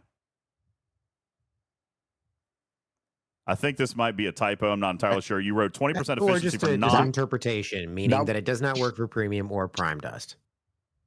Yeah, depending how a player wants to look at it. Yeah. But correct, that tree at the very end is not affected in any way. Okay, I feel like we need to correct this slide then. This is not proper. So we'll get that corrected before we share it. That slide is incorrect. That's a typo.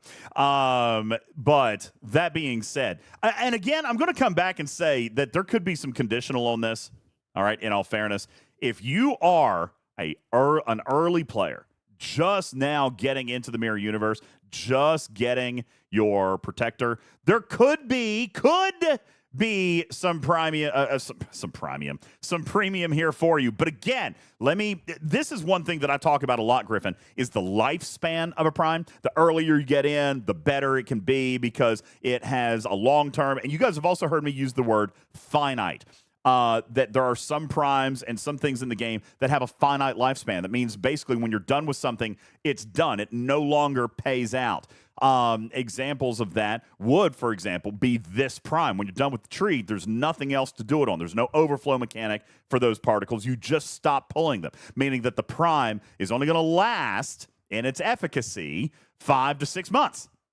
And then you're done. There are several examples of that in this game now, depending on the level that you are playing at in this game. For example, even in the Augment faction store, some of these Augment favors, some of you have materials. no business opening them because they're only for G3 or they're only for regular titanium, et cetera, et cetera. You really got to pay attention to what you're doing these days. Absolutely. So, yeah, you're absolutely correct that there, depending on your stage in the game, there could be some value, and you want to very carefully look at that for yourself. However, I agree with Daystros on this one. For me, even as an early level player, even if you are early in the Mirror Universe, this one is still a pass for me today because of the speed at which you will progress through. If you were going to spend event store currency on this, Daystros, I would imagine it would be better to spend your hard-earned, valuable event store currency on something that's going to give you a little bit more utility longer term in this game than Mirror Universe Research, which, again, you'll probably be done with in about 5 to 6 months. You're not going to need it. No way. Definitely. Okay. Next one. Prime Apex Barrier. It's a 2-level Prime, 500 Apex Barrier and 1,000 Apex Barrier versus non-Armada hostiles and players. Daystros labels this as a hard pass. I'm a little torn on it. I'm a little torn on it. I think the numbers are very low. What makes it so bad is that both tiers cost $1,500. So both tiers are would be $100 Prime.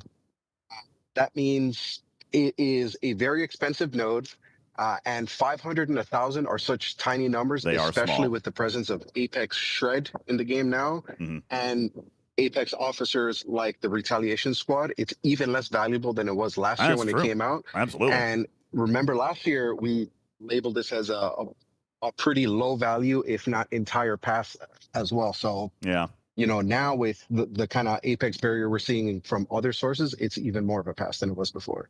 Carissa, that's where I land today. I acknowledge that I passed on it a long time ago. Riskbreaker agrees. I'm not going to say hard pass because barrier is still important. I agree that Shred does reduce the ability of this, but I am going to point out that the reason I am more torn on this today is simply because there are surprisingly few sources of PvE barrier in the game, Daystros. And in the very beginning, when we were talking about this, obviously we saw a ton of PvP Apex barrier. I mean, look at Mirror Picard, for example. Tier 1's 10,000 Apex barrier. This in PvP is a hard pass. I'm going to agree with that. In PvP, this Prime is a hard pass. There are so many more sources of thousands or tens of thousands of Apex barrier. However, there's not a ton. There's not a ton of sources of PvE Apex barrier. So, again, if this is a conditional Prime for me, if you have no more valuable items in the store that you want to look at, I would not be opposed to considering this simply because it has more value. It has more value in PvE than it does in PvP. Griffin? If you are in the place in your game where you are dealing with and fooling around with mirror universe hostiles, this is a really good Prime for you to own. In fact, that's why I maxed it when it first came out, because it took a 5-round battle down to a 3 and even a 2-round battle in the mirror universe for me, and it was great. There is almost no PvE Apex barrier to supplement this. So for that reason, if you're in that stage of the game when you're in the MU, which are very susceptible to this, it is a great find. If you are past that in your game and you just didn't buy this Prime in the first place, you have no business needing this Prime because Agreed. you have you've passed that part of the game. And that's another point that you bring up, which is really good. If you are beyond that particular level, this Apex barrier in its beginning, in its infancy, was really, really great, especially in PvE, for allowing players to be able to punch up and hit beyond their levels. That is for a player who does, in fact, struggle hitting specific targets in the game. All right. Now, with the introduction of Augment Space, this is going to have a very minimal impact, but it will have an impact. But if you're a player that doesn't struggle with many targets in this game, then again, that is also not for you. So, and you're right, Shiz, there is PvE barrier that exists in the game. But again, it's smaller. It's very diverse. It's spread around. You're looking at 100 here, 300 there, 100 here, 50 there, 100 here, 500 there. So knocking out 1,000 Apex barrier, 500 or 1,000, in a PvE perspective is a nice chunk in one section if you need it. All right. Now, again, I'll point out one of the best sources of PvE Apex barrier is the Anorax datapad. That's good. But again, Stradalorian, that's a very slow grind. That is a very slow grind out of the DTI faction store. What are we earning? 2 or 3 shards a day? You're going to get the unlock. This is much more attainable, way more attainable. Yeah, you're going to get the unlock. All right. But moving through that quickly is not a thing. You're earning a ton. All right. Burton says that Fleet Commander Khan has a ton of Apex barrier, and that is correct. He does. All right. So what's the Fleet Commander? Yeah. All right. So, Anorax is Augment Store? No, the datapad. Anorax's datapad is what I'm referring to. It's an artifact. All right. And it might be in the Augment Store. Is it Augment Store? Section 31. Section 31. Yeah. No, Section 31. Yeah. Well, But again, and it's Anorax still moving slow. is huge. And any fight where you have Anorax on the bridge, you're not going to notice this prime. Well, that is true, and that's fine. Anorax himself has PvE barrier, but again, he's one ship. All right, and I like to be a little bit more broadly focused than that. We've talked a lot about, the slipstream, the duplicate slipstream that's coming this month. The Scotty, right? Is it Scotty? We were talking about is literally going to be a slipstream in and of himself. Was it Scotty or what?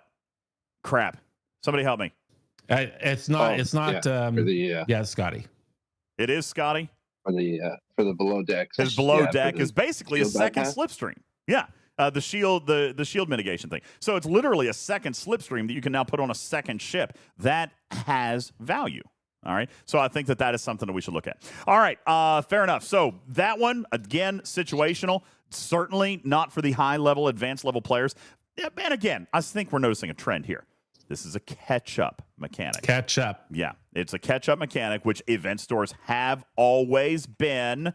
They're not going to be cutting-edge content, but they're definitely a way to pick up some backup or some catch-up mechanics for younger and newer level players to obtain some items faster than they would have otherwise when we were going through it. So I think that this is an important thing.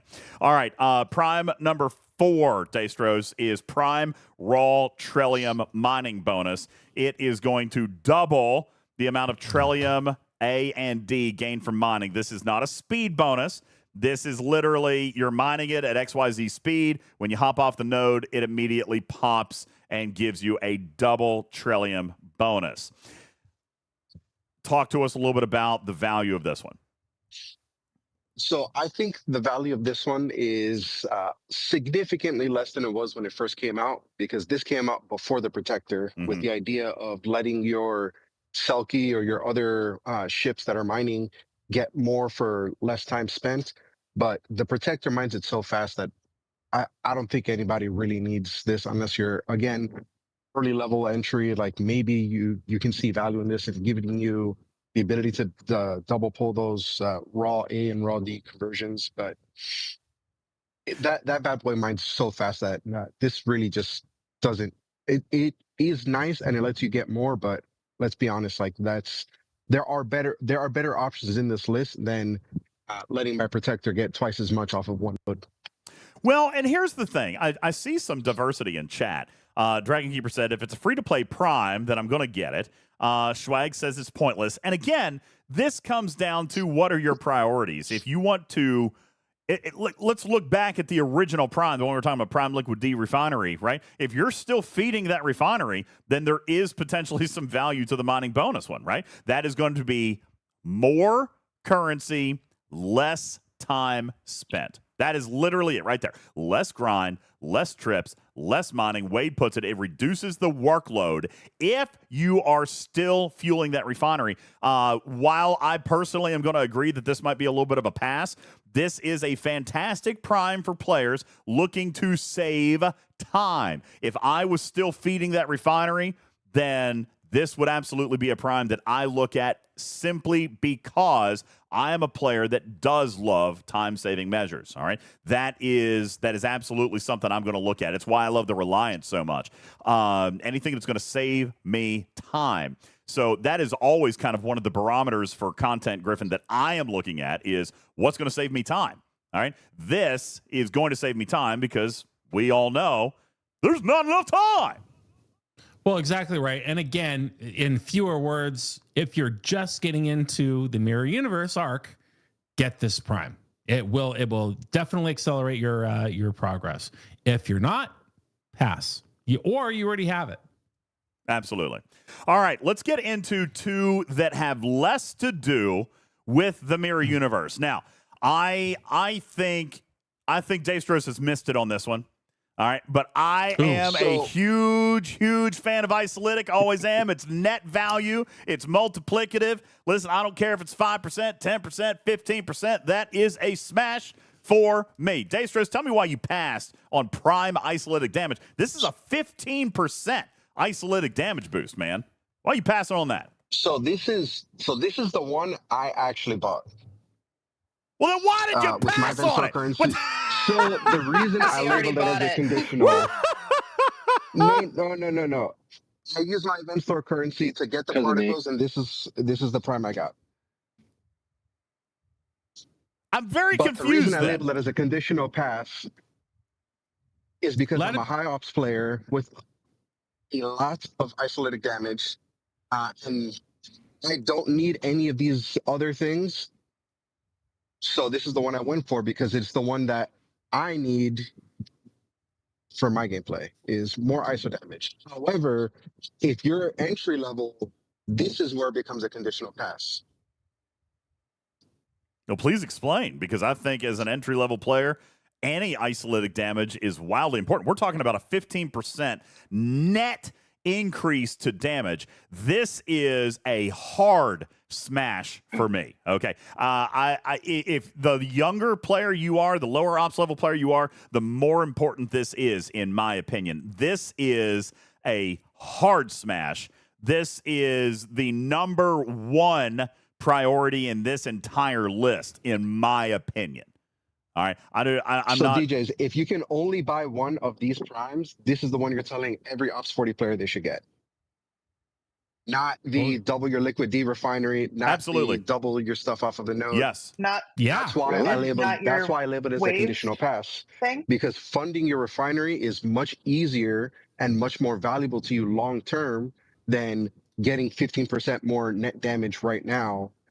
So making your life easier to get through a refinery is much more valuable to an early ops, early starting player than 15% more damage. That's fair. That's fair. I could not disagree with you more. I think that's fake news. I will take the exact opposite opinion of you. Because if you can kill more hostiles and grind more, this is one little refinery.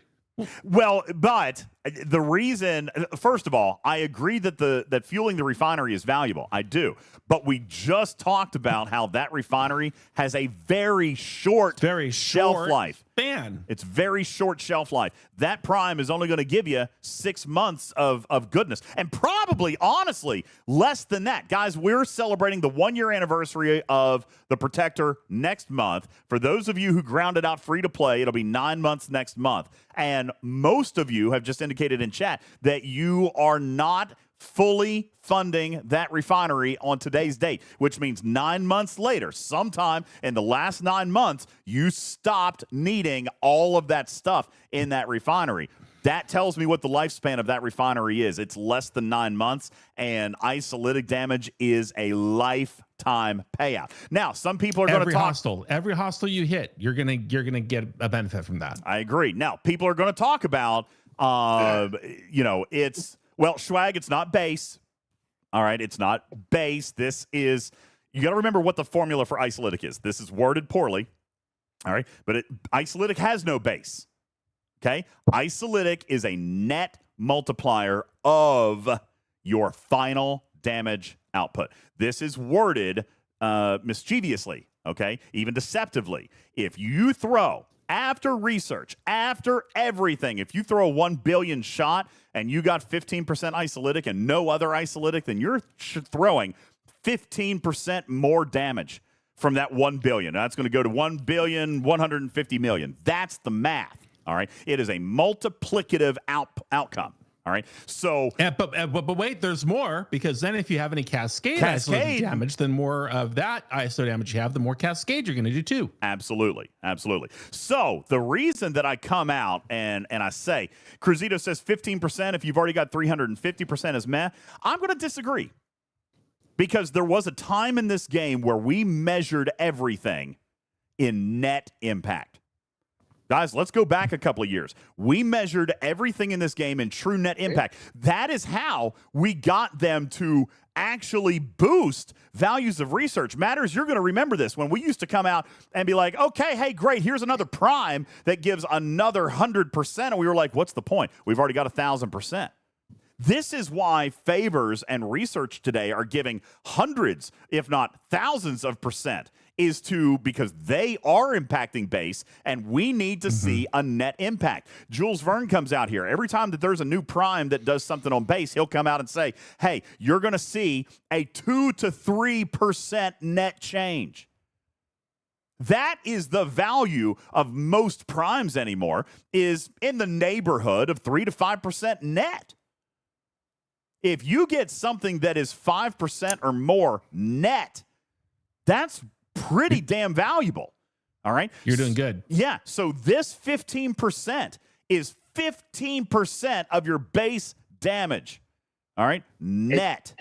But no, it's not.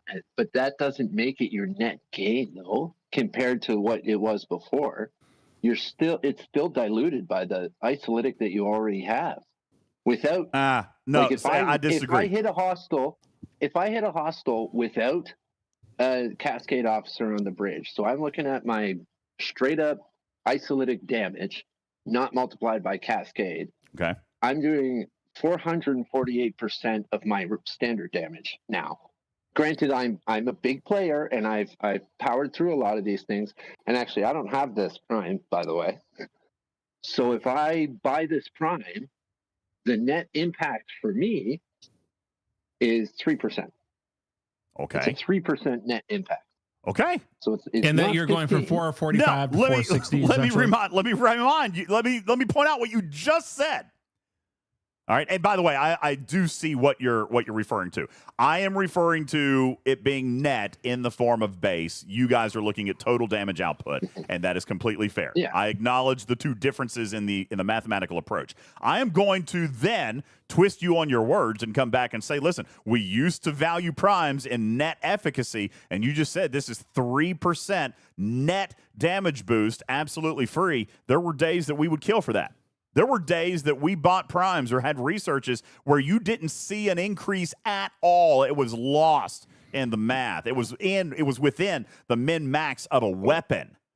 Okay, I didn't buy those primes. Well, and now you're telling a player. Now let's be clear here. Now you're also telling a player when you have almost 400% isolytic. Oh well, taking 15% for free ain't worth it. Bullsnot, it's not. You've invested 400% into isolytic damage. Why shouldn't anybody else? All right. I think that this is dangerous advice. That's everywhere it matters advice. Is trying to keep all the other players down so he could do better in the leaderboards. I mean, he literally just said, I've got 400% isolytic damage, but you shouldn't take a free 15%. Bullsnot. Absolutely, everybody should go get this thing. I'm really saying it's not high. Go ahead, Tarpy. Sorry. Okay. I talked a lot already. I'm just saying it's not high on the priority list of these primes. They are free primes. They're in the event store. They're going to keep showing up in the event store. Eventually, everyone's going to get all of them. I'm not saying don't ever bother with this one. It's not worth the clicks. I'm just saying that it's not worth as much probably to most people as some of the other options that you can get with this prime particle. And it might not even be worth it compared to other things in the store that people can spend on. That may be fair. Okay, but that's not what we were just comparing it to. We're comparing it on this list of primes. Now, I will agree that there are some interesting items in the store this month. I am always interested in officers, for example, and I'm looking very hard at that. I think McCoy, Wrath of Khan McCoy, is a fantastic officer. He is Tom Paris on steroids below deck. I mean, he is great, and we know how effective Tom Paris is. I maxed Tom Paris as quickly as possible, and I think McCoy is going to be even stronger. That gives me a second Tom Paris. I'm very excited about that. But we're talking about these primes. Now, that being said, Tarpy, let me get your comments, and then I want to come back into the final prime, which I'm going to admit also has a great deal of value. I still rank it number 2, but it is also a very important prime. Go ahead, Tarpy. It's just interesting, the different conversations we have where we say, 15% extra efficiency for upgrades on your buildings or ships or whatever isn't that important. But then other times we say, 15% is huge when the overall percent change and the overall percents that we're talking about are in fact the same. 15% efficiency, though. For some things, I know 15% efficiency. I'm saying is we say hold on. We say opposite things for overall the same net change. I don't think you can't.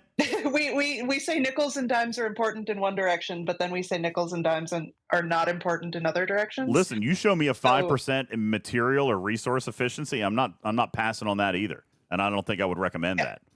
But again, it does come down to the actual net. I don't disagree with that. But if there was a research, all right, for example, look at the premium mirror dust tree. That's giving several percentage points of net efficiency. That's a big deal. Now, if the research node itself shows 15%, yeah, I'm going to agree that that's worthless because that is a base figure, not net. Meaning that it's probably not going to save you more than 10 or 15 materials out of 10,000. All right. If it is 15% of base, that is nothing. I agree. But we don't look at it that way.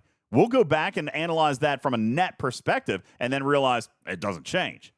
All right. Or you're going to drop from 9,980 materials to 9,960 materials. Is that worth it? The answer is usually no.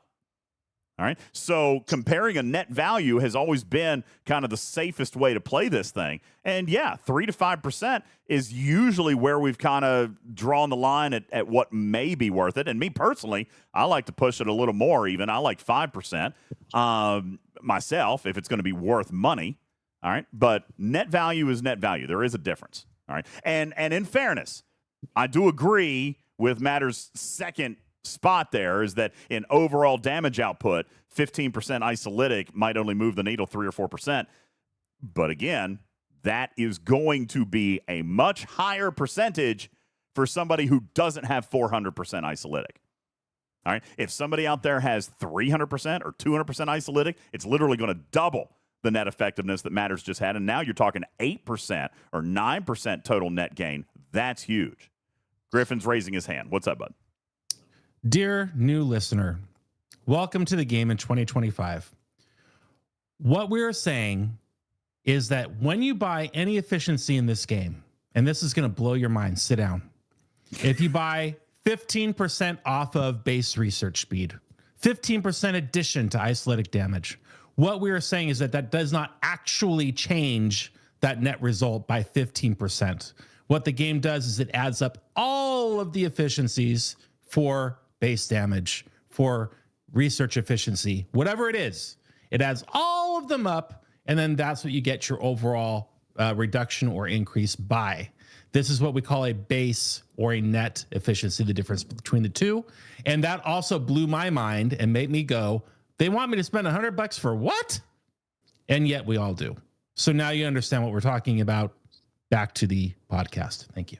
And Tarpy, I want to make sure I'm not misunderstanding your comment. Like I'm reading in chat, but did I misunderstand? The same net change for things makes nickels and dimes silly. Explain.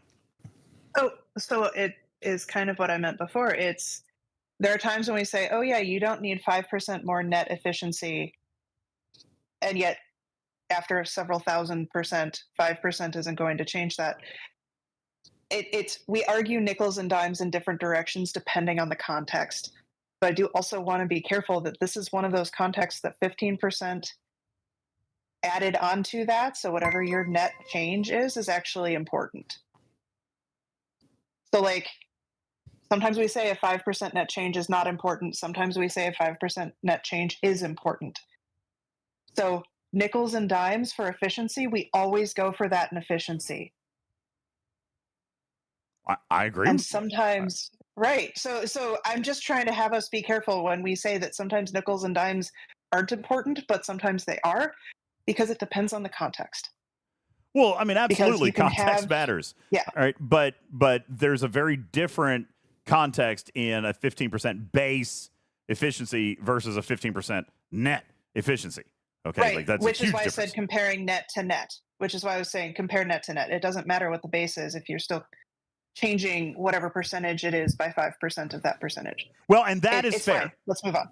That's fair. So if you're looking at this isolytic prime, what Tarpy is saying is look at the amount of isolytic that you already have. In Matter's case, he's got 400%. Is this worth it to him? No, that's fine. If you have 100 or 150%, that makes a huge difference. All right? Huge. I mean, that's massive. Yeah. So, figure out. And that's actually really, really good advice. Okay. Look at next.spox.club. All right. Look at your efficiencies. And by the way, you can't do it in the game. All right. Come on, Scopes. It's about time. You've been around for 6 years. 7, actually, if you count beta. So you cannot see the sum of your researches in game. Can't be done. So we're going to recommend our friends over at Spox Club and Kill First and the rest of the team. They will show you your sum of bonuses. They will show you your research, and therefore you'll be able to very easily be able to see what your net impact will be. And I agree with Tarpy. Net impact is different for everybody, all right, which is also what makes this task so difficult. Smash or pass, well, it's different. That's why there's almost all of these are going to end up being conditional. It varies for people, okay? And I totally understand that. But broadly and targeted-wise, we can try to make some recommendations based on where you're at. The lower your ops and the lower your amount of isolated damage that exists in this game, the more valuable this prime becomes. There's one more. Prime mirror particles also fuel the prime wave defense central entity health points +2. This is a very, very, very cool prime. Very, very worth it if you don't already have it. This will allow you to have extra points on the central entity in any wave defense. So, listen, if you're looking at a normal wave defense where there's 20, all right, not super effective, okay, but definitely is helpful if you're a younger team, all right? But this works in solo wave defense. Okay, this works in solo wave defense. That is what makes it a smash DG. 1,000%. 1,000%. Because that lets you do more with less. It gives you 2 extra hit points that you can let your central nexus take to move into that next round to get you some better rewards.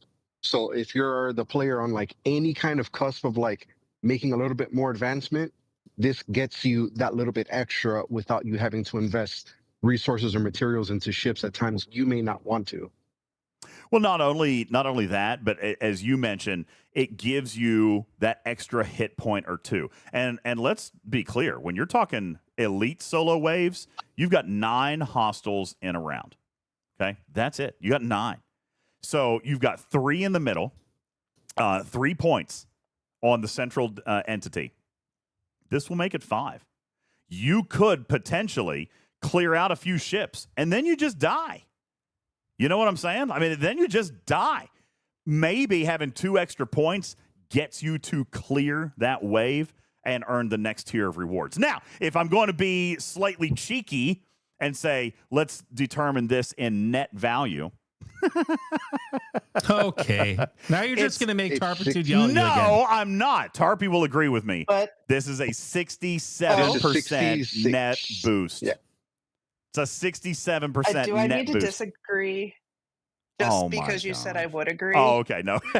Yeah, now we're talking. I got you. Here we go. This one is a very, very important one. Paviala, thank you for your resub. Pixelate, thank you as well. Cobain, thank you. Domo, Forgotten Sec, Casey Jones, Broken Wolf, Balabom, thank you guys for supporting the show. And Camel, thank you. This is a really, really important one. I think unless, again, you're Canine Tooth and you're clearing G6 elites all the way to tier 5 and you don't need any help. But that is less than 1% of the population of the game. All right. So even me, this is a prime I'm probably absolutely going to pick up because actually where I am in elite solo waves, this might be enough, Dastros, to allow me to clear wave 4 of a G6 wave, and that would be phenomenal for my elite solo wave defense income because right now I can only clear 3. So 2 extra hit points might be enough to get me to tier 4, and that is going to pay me more. It's going to get me through that loop faster. And Tarpy and I were actually preparing some data regarding the Wave Battle Pass and your pace of earnings. All right, with and without the battle pass, it makes a huge difference. So we're probably going to talk about that a little later on this week, or possibly next week, about the wave defense battle pass and specifically your income from elite solo waves and how it relates. And this one will definitely go hand in hand with that. This one's pretty daggone important as far as the Prime Wave Defense Central Entity. And this is very, very important. Now, Dragon Keeper says you can get one of those free, right? No, I'm pretty sure, Daystros, correct me if I'm wrong, but both of them are available with the event store currency. Is that right? Both of which ones, sorry? The central entity levels of the Prime? Yes. You can guaranteed get any one of these if you reach 150,000 event store currency, because you'll get 1,500 particles through the store, and the most expensive node is 1,500.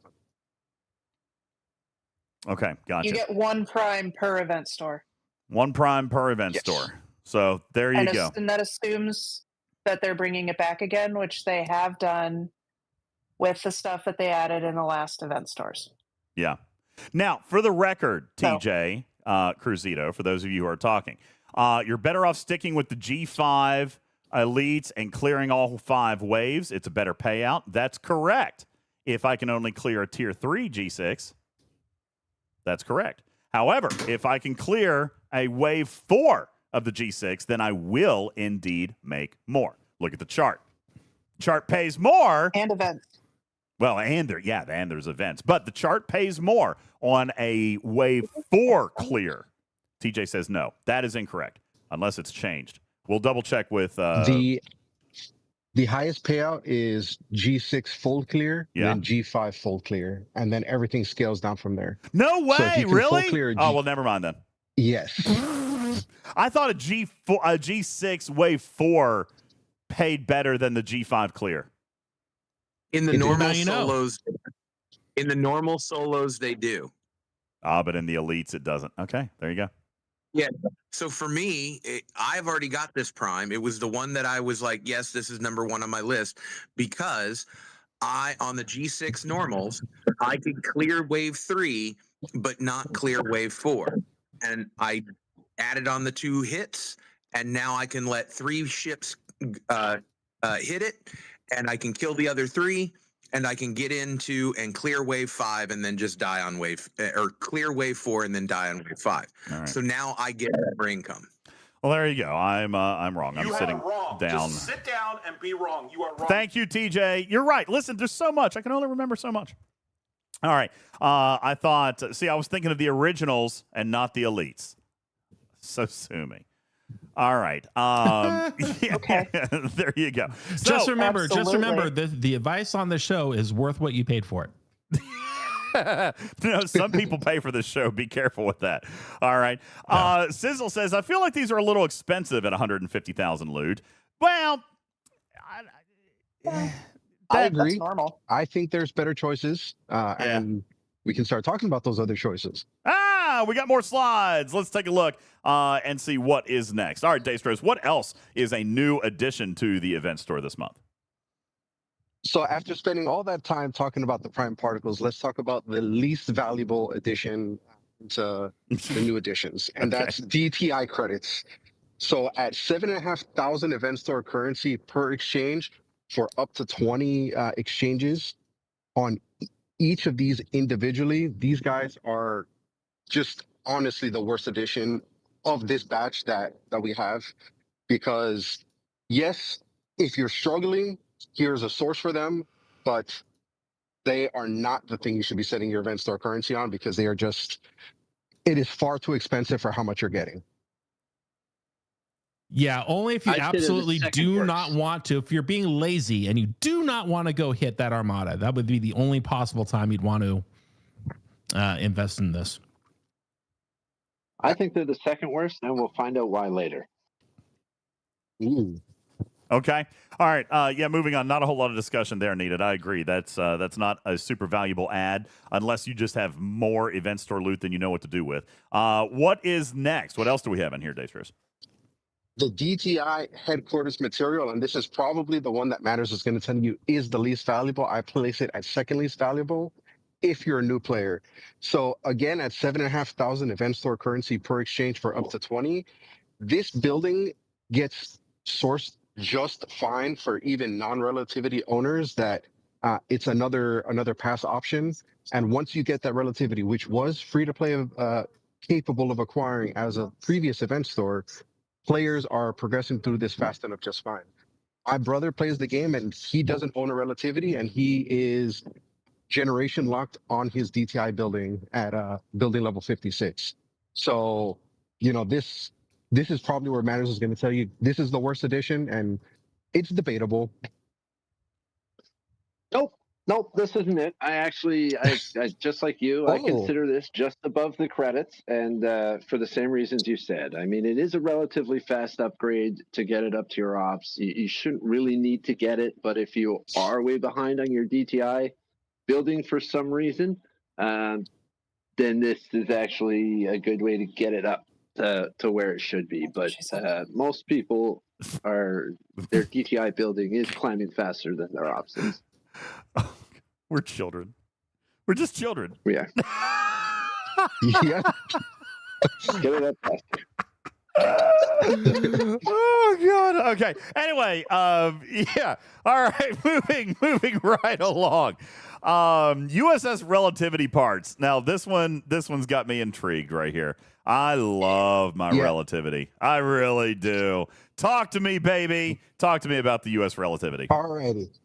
So here is part sourcing for the relativity. 7,500 event store currency per exchange, up to 10 exchanges. It includes both types of parts, not just one or the other in the exchange, which makes it far superior to the DTI credit one because it is bundled together. And like with any specialty ship, once you upgrade your ship, it resets the bundle and gives you more value. I label this as a marry me baby because this is where I'm going to be throwing as much of my event store currency as I can to get this ship bumped up into the next grade, so I get more and more epic ship parts or epic blueprints. So when I hit up 70, I have even less credits to spend on my epics. Magu says it's not resetting per tier. Archer says he's already mine definitely reset this weekend when I tiered up my relativity. And Archer says I've already pulled 20. It might be the ops and tier lock. So if you get to a tier lock for your generation, you might not be able to pull more parts after that. So that's happened with the Protector as well.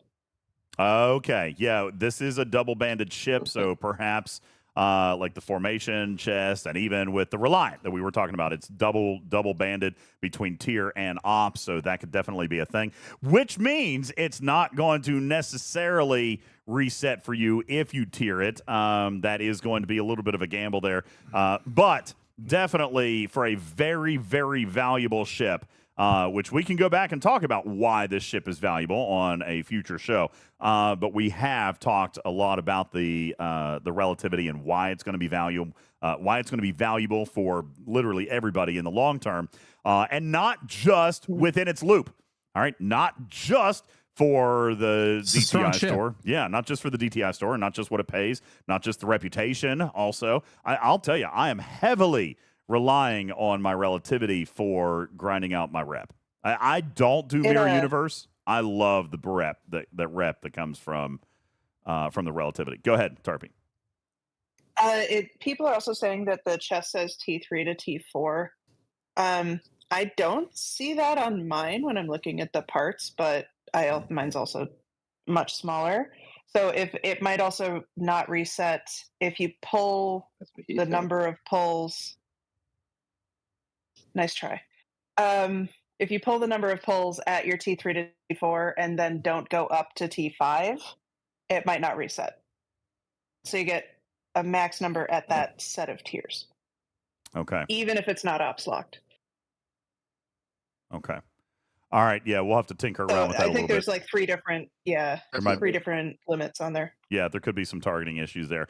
That being said, the relativity, wonderful, beautiful, love it. Of course, if you're a player like Cruzito, God, you whale. All right, you always complain about the event store. Now they're adding. Listen, we've spent an hour on the stuff that they've added, and you're still complaining. For everybody else, these are wonderful, wonderful changes. And it actually shows progress in the event store. You guys don't seem to remember. Tarpy, I don't remember back in our day when event stores went 2 years without a refresh. You guys remember?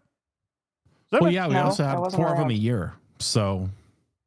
yeah, and we're seeing changes with literally every store. So I think that is something that we should be cognizant of while we're doing all of our complaining. All right, Dastros, what else we got in here, buddy?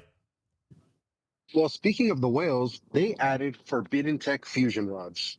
Oh, there you go. Yep. No, they didn't. They no. That's not that much. Yes, they did, Griffin. They added like 5 fusion rods per pull. I mean, how many fusion rods? Are you on the whale cam? 6250. It's 6250. It's nothing. It's a nothing burger. There's nothing there. What am I supposed to do with that? Pull it up. I need hundreds of thousands of these things. I am busy in a wave defense. Listen, I've been watching him. Nickels and dimes, baby. Forbidden rods are forbidden rods. Listen, we've all complained that we need to take more rods away from Scopely. Yeah, and the answer to that is as putting a pull in for 7,500 of them. What?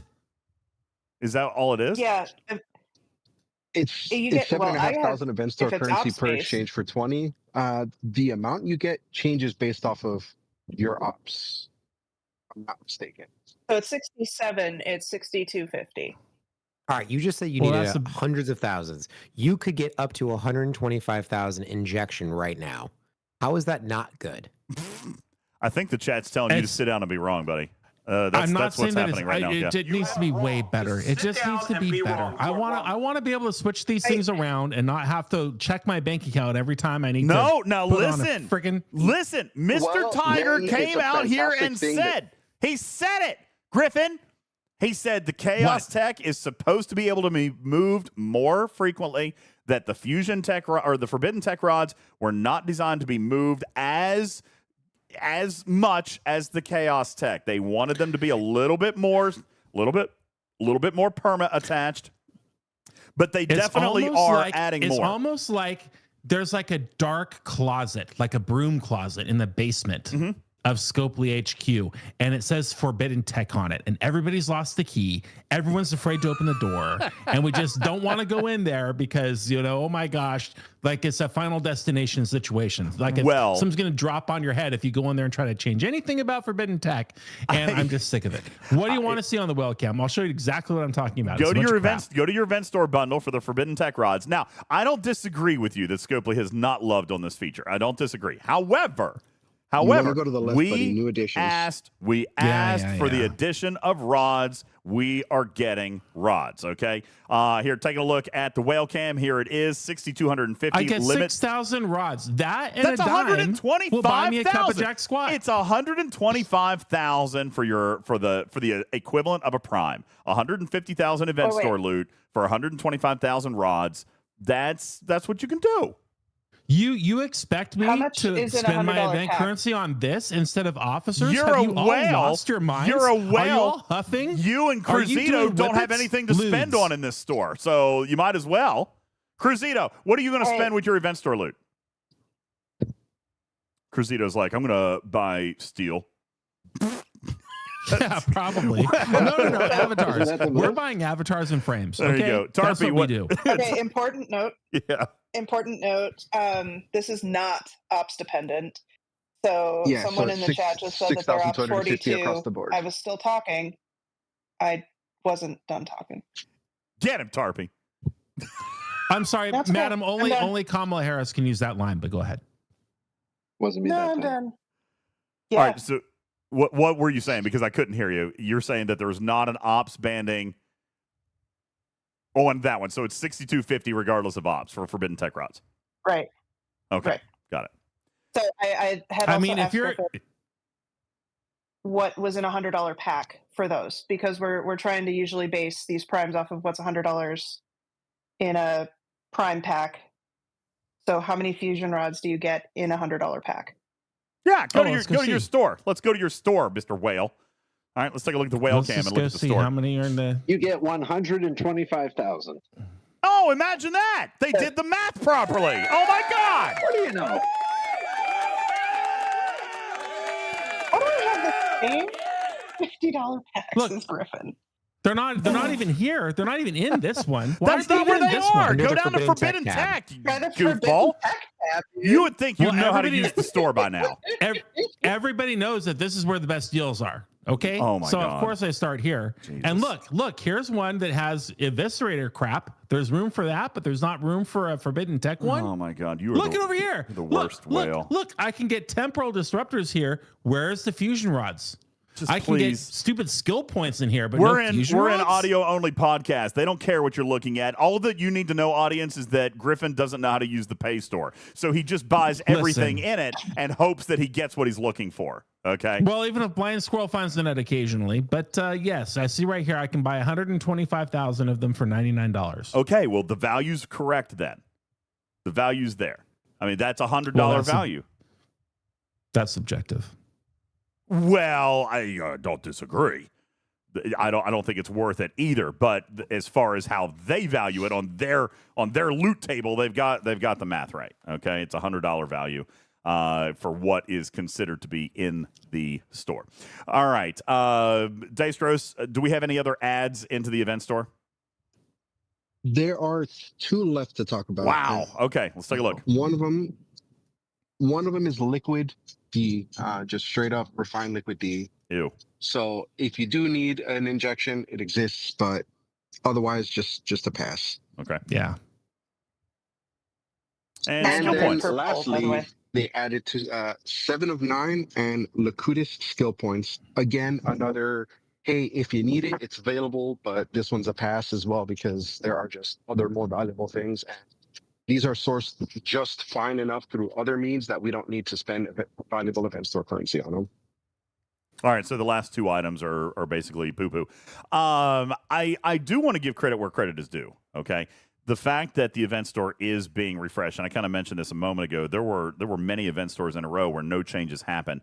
And while the value of all this is going to be subjective, okay, to where you are in the game, the simple fact that the warehouse is getting larger, the inventory is shuffling a little bit, and as Daystros pointed out in the beginning of his presentation, these items are not coming out of the store. So once they go in, we at least are seeing the pattern here so far that things are staying in the store. So you will have an opportunity to go back if you find 2 items, for example, that are worth it. As a matter of fact, Daystros, here in summary, you are talking about, in general, what is worth it in the store. We've got this final slide right here. Relativity parts seem to be a clear win. Fusion rods seem to be, for anybody not Griffin, seem to be kind of a win.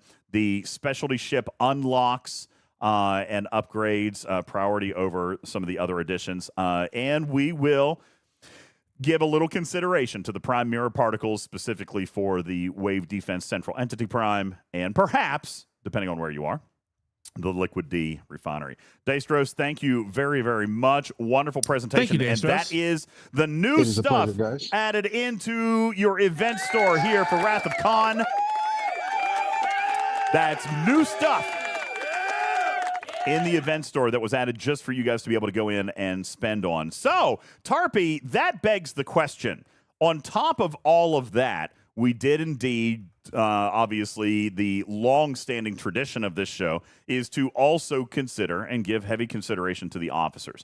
That has waned a little bit over the years, but honestly, still, officers are incredibly valuable, very, very important. I still maintain that I think that that is a very solid piece for me. For example, I talked to you just a few moments ago about the value and the worth itness of Wrath of Khan McCoy. And I'd like to talk to you guys about that a little bit. Let's take a look at Griffin's screen. Tell me a little bit about Wrath of Khan Leonard McCoy. Griffin, what do you got in there? If you're not going straight to here and spending your event currency, what are you even doing? Because this is a Tom Paris card that's ridiculously more powerful than Tom Harris, can be stacked with Tom Harris, can put Tom Harris on 2 different ships now as a result. This is an excellent below deck ability, an exceptional gift from Scopely as you advance him into level 3, 4, and 5. On combat start against non-player hostiles or armadas, increases your armor, shield deflection, and your dodge. I'm currently sitting at 375 of defense as a percentage, and I think that's a tier 2. He obviously goes up much higher than that, and I cannot wait to max this officer. You also have an early unlock on Joaquim if you want that, Quasi from the last arc, or Wrath of Khan Carol if you're looking for that loot bonus in the early part of the augment faction, which is a good thing. This goes up to a 500% increase of common, uncommon, rare, and epic loot dropped as a sidecar to your bridge crew. But I'm definitely bypassing all of that. I'm going straight to McCoy. I'm maxing McCoy. I'm mad that I didn't buy more McCoy, but you jerks wouldn't let me spend money last month. So here I am sitting in a lowly level 1 or 2 on this stupid officer. Thank you very much. Yeah, I don't know what you're talking about. Yeah, I do not disagree that I'm going to be looking very heavily at Leonard McCoy as well. This, I think, I have always been more impressed with the rare officers in an event store than I have the epics, but this one does have a ton of value. To answer the question in chat, yes, Nelly, they both can be used at the same time, although that may not be the best use for them because, as Matters will point out, by combining them, you are kind of reducing their net effectiveness of both of them together because that is true. Yeah, they're affecting base. It probably will be that they are more valuable apart. Now, one of the biggest challenges that people are going to talk about with this particular officer is, as Shorts points out, I'm strongly passing on him simply because, and I'm going to surmise, I'm going to paraphrase Shorts, that this guy is extremely expensive to tier up.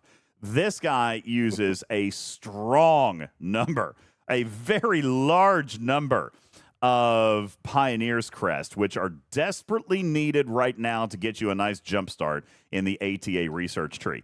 Tarpy, let me come over and ask you, because this is something that I think merits a lot of conversation. We look at the shards for McCoy, and while shards and sourcing is always paramount on my mind, all right, this one adds another layer of complexity because of the tier up cost, all right? That being said, that is not a permanent thing, in my opinion. As time rolls over the next 2 to 3 months, we are going to continue to see more ATAs being run. We're going to continue to see more Pioneer's Crest being earned. We're going to continue to see more planetary charts being sourced. We're going to see, that's right, Khan's favors are a huge source for that, Andy. That is 100% what I'm digging into right now is Khan's favors. I'm up to level 7 on that thing. I am going to be 100% diving into that. That being said, when I get to that point, like we were just talking, let's go back to that conversation about Trillium D here just a few moments ago. You guys say you're swimming in it. Do you not feel like you will be in the same boat with your Pioneer's Crest eventually? Probably not 9 months, but you will eventually be there, all right, where you have a surplus of this currency. Listen, McCoy is not going to be hard to tier up forever, all right? He might be hard to tier up here at the start. Tarpy, I'd like your opinion on that. Are the shards not still worth getting so that you don't have to earn them later? I mean, if you've gotten your primes that you want, I would say it's worth putting currency into him. Like, he doesn't have sourcing. Of the officers that are in there, he's a rare, so he needs fewer to get to the next tier. So I think it's worth putting currency in there if you don't need anything else more immediately, too. Because as you say, he's going to be available eventually. If you're a player who absolutely needs fusion rods, or you absolutely need ship parts for a Vindicator, or the Prime Orbit medallions are in there, maybe get some of those to knock off a Prime. If you may be so kind, Griffin, pull up McCoy's officer card again. I want to do a little bit of comparison here, because Cruzito says, "Is he?" No, I think that's fine, and No, I think it's a really good point, and I'm sorry, and I'm also trying to pay attention to chat, but the question now is becoming about his value, right? Is he that much better than Tom Paris? Well, yeah. Okay. Yes, he is, and here it is right here on the screen. Let's take a look at the whale cam, okay? Whale cam is showing here at he's tier 1, right, for you? Is he tier 1 or tier 2? I think I have him at tier 2. He's at tier 2. Yeah, he is at tier 2. He's at 375%. He gets to 800% at tier 5. Wowie woo wow. All right. Now, I did say double, so Crazito, I'm going to walk that comment back because he is not double. Taking a look at my screen, here is a max Tom Paris 500%. So he is going to be an increase in his specific ability from 500% to 800%. Matters, you're going to suggest that he's not a huge boost simply because, and I see this in the chat, Crazito says this, some people in the chat are saying, listen, for a G6 player, this is probably not going to matter a whole lot.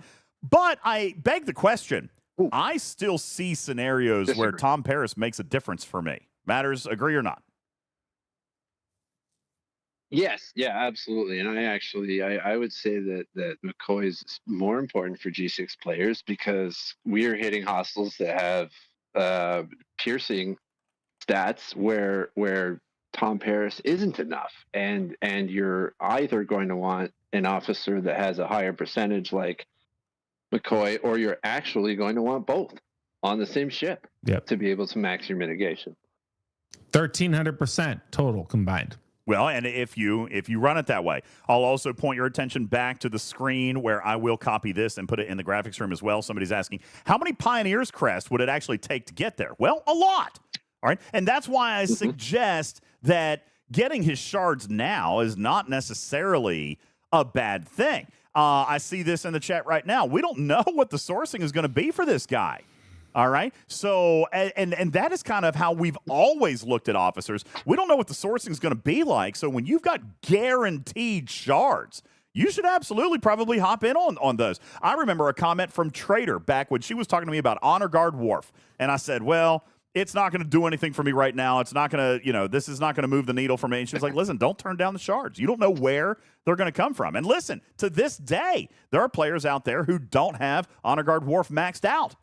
All right. So taking extra shards early is not necessarily a bad thing. Now, yeah, holy smokes, Alpaca. How many Pioneer's Crest? We're talking 85,000 Pioneer's Crest to fully max McCoy. Now, that sounds like a lot, and it is. It sounded like a lot with Mirror Picard as well when they pulled this crap with that currency. And you know what? We got there. We did. I will also point out again, and I cannot state this enough, there are a lot of places to use Pioneer's Crest. I don't disagree with that, but one of your best sources is not going to be ATAs. Let me be very, very clear with you. Your best source of Pioneer's Crest is this research right here. This is Khan's favor. Okay, this is Khan's favor. This is going to be your absolute best source of Pioneer's Crest moving forward throughout the game. ATAs will help, I agree, but this research right here is absolutely key and crucial. And if you take a look at Jules' spreadsheet, we come in here and take a look. I am not in the right spot. Where is it? In the store bundle. I can never find this. I've got to do better. What are you looking for? Oh, it's in the Away Team Store tab. Yeah, it's in the Away Team Store here in you the go. game. Therefore, it's in the Away Team Store in the tab. Okay. Here you go. I'll throw this in the graphics room. Again, for those of you in podcast form, it is 11:35 p.m. Eastern time. Here is a breakdown of the Khan's favor claim. And this Khan's favor, for example, we can use level 6, for example, as a requirement that requires 25 maxed epic officers. Maybe you need to drop down to 15. All right, that would be tier 4. But this is a research that will hand you Pioneer's Crest every day for free. No currency, no exchange, just a free claim bundle. And it is going to have anywhere between 800 and 2,000, and that is dependent on the level of the prime, or level of the favor. It's not a prime. It's free. The level of the favor that you've got, I am currently at level 6. I'm getting 1,300 Pioneer's Crest a day. All right. I hate you. That Get is wrecked. more Nobody Pioneer's asked you. Crest. That is more Pioneer's Crest that I will currently earn through ATAs, although I expect that to change over the course of time. Okay? I do expect that to change over the course of time, but Pioneer's Crests are very important. We need a ton of them, which is what we're going to be talking about with Jules coming up here in just a few minutes. But Khan's Favor, to me, is one of the more important researches in that entire tree because it will supplement your Pioneer's Crest income with a substantial jump in the arm. All right? Divine says, yet you had the 50% prime. Yeah, listen, Pioneer's Crest are important. Okay? I'm not denying it. I got the prime because the Pioneer's Crest are important to me. This is a very important loop to me. All right? I love this loop. Okay? That being said, the Pioneer's Crest are a huge piece of it. Jules, you and I were doing some brief early math. I don't even know if this is ready to present because we were talking more about the Khans Champions loop. But have we calculated yet how many Pioneer's Crests are going to be needed for the entire tree? It's in the millions, isn't it? Like 1.7 million to max the tree? I could find that out for you in I think we did that because didn't we do the efficacy of that free-to-play 5% efficiency? It was 1.7 million. After its expense, it was going to save you something like 70,000 Pioneer's Crest. So you're looking anywhere between 1.65 million. Yeah, 1.65 million Pioneer's Crests are going to be needed. All right? Listen, I'll take all of them that I can get. I would say if you divide that in half, because half of the researches are actually pretty useless. Fair. And then you also divide that in half again, and that is with your efficiency, then you're really looking at 400,000 Pioneer's Crest. That is still not nothing. No, it's going to take time. You don't get any efficiency on the officers. And what? You don't get any efficiency spending that currency on the officers. So the officers are still going to cost hundreds of thousands. Oh, yeah, for sure. So kind of circling back. I did want to point out one other thing and one other reason to actually look at the officers, and that is the actual, if you are interested in the priority 1 away team assignments, well, then you must know that trait number 3 and trait number 4 of all of the priority 1 away team assignments come from these new officers, the Wrath of Khan officers. I've got a chart in here in the circle. And this is a map out of where the officers are and what those traits are and which one of these Wrath of Khan officers have those traits. So it could be worth it to you to say target Wrath of Khan McCoy because he's going to be cheaper to max and get that loyal number up higher on a rare priority 1 assignment than what, say, Wrath of Khan Joaquim can do, because Wrath of Khan Joaquim, it's in the number 1 slot. He only gets 3 skill points, and some of these rare assignments may ask for 4 skill points of loyal, which Joaquim can't do. So getting McCoy up to be able to have that as your loyal trait may be useful in the future. I don't see value in it because he's a rare. He's not going to have enough stats for me at this point in my game, but that doesn't mean he won't in the future. Well, not only that, but that does obviously lend its hand to the strategy that Griffin is looking at and that I'm going to heavily consider, which is looking at maxing McCoy as soon as possible. And with the use of Khan's Favor daily claim bundle, that's going to happen much sooner.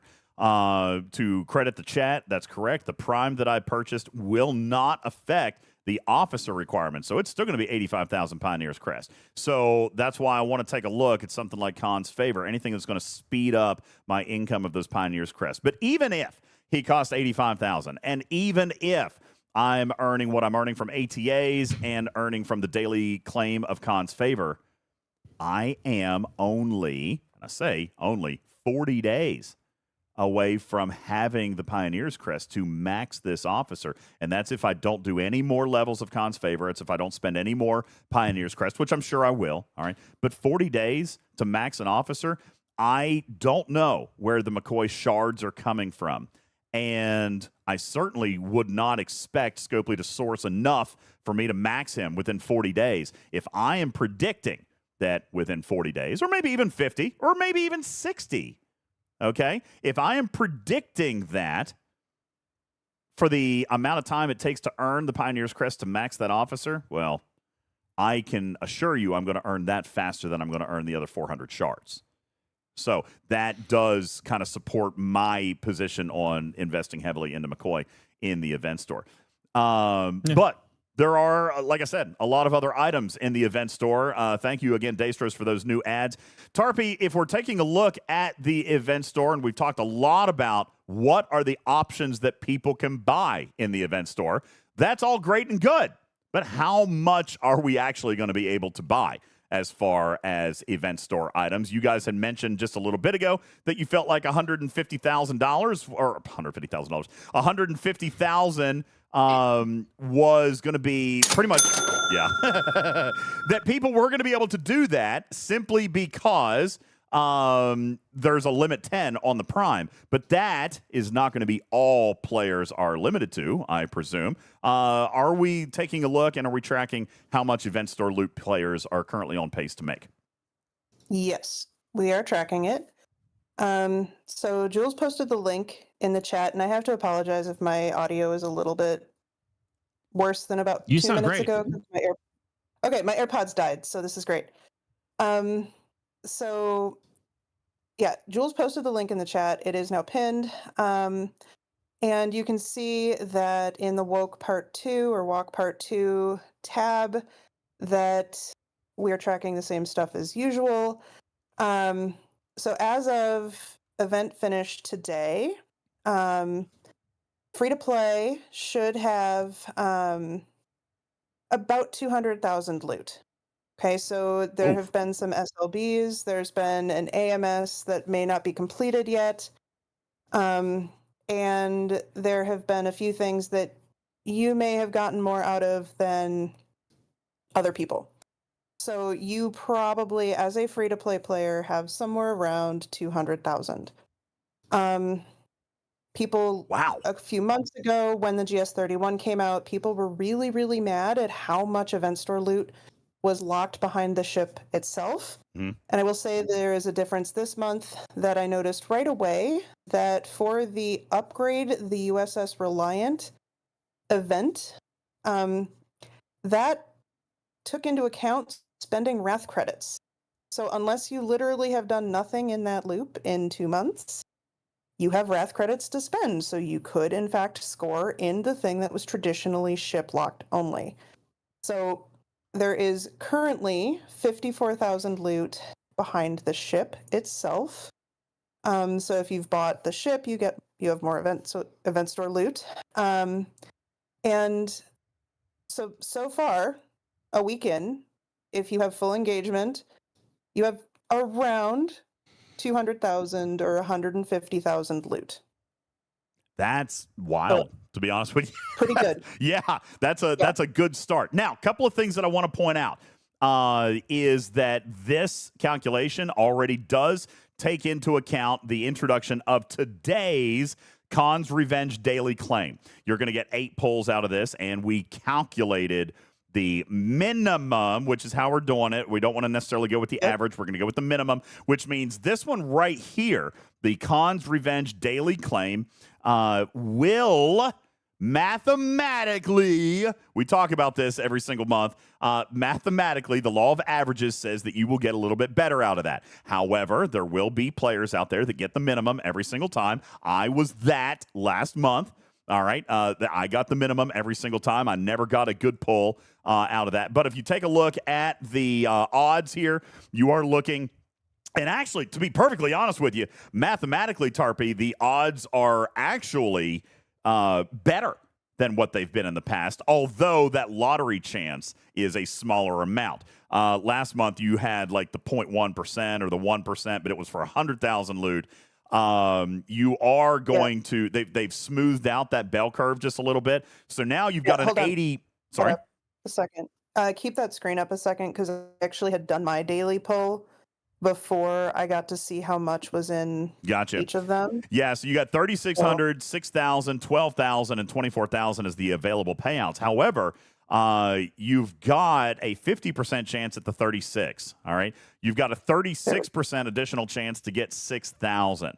So that is a significantly higher number, a significantly higher set of odds than what we've had in the month. But again, for the purposes of our calculation, we are going to assume that everybody will get the 3,600. If you take a look in the chat, Short's got 12,000 today.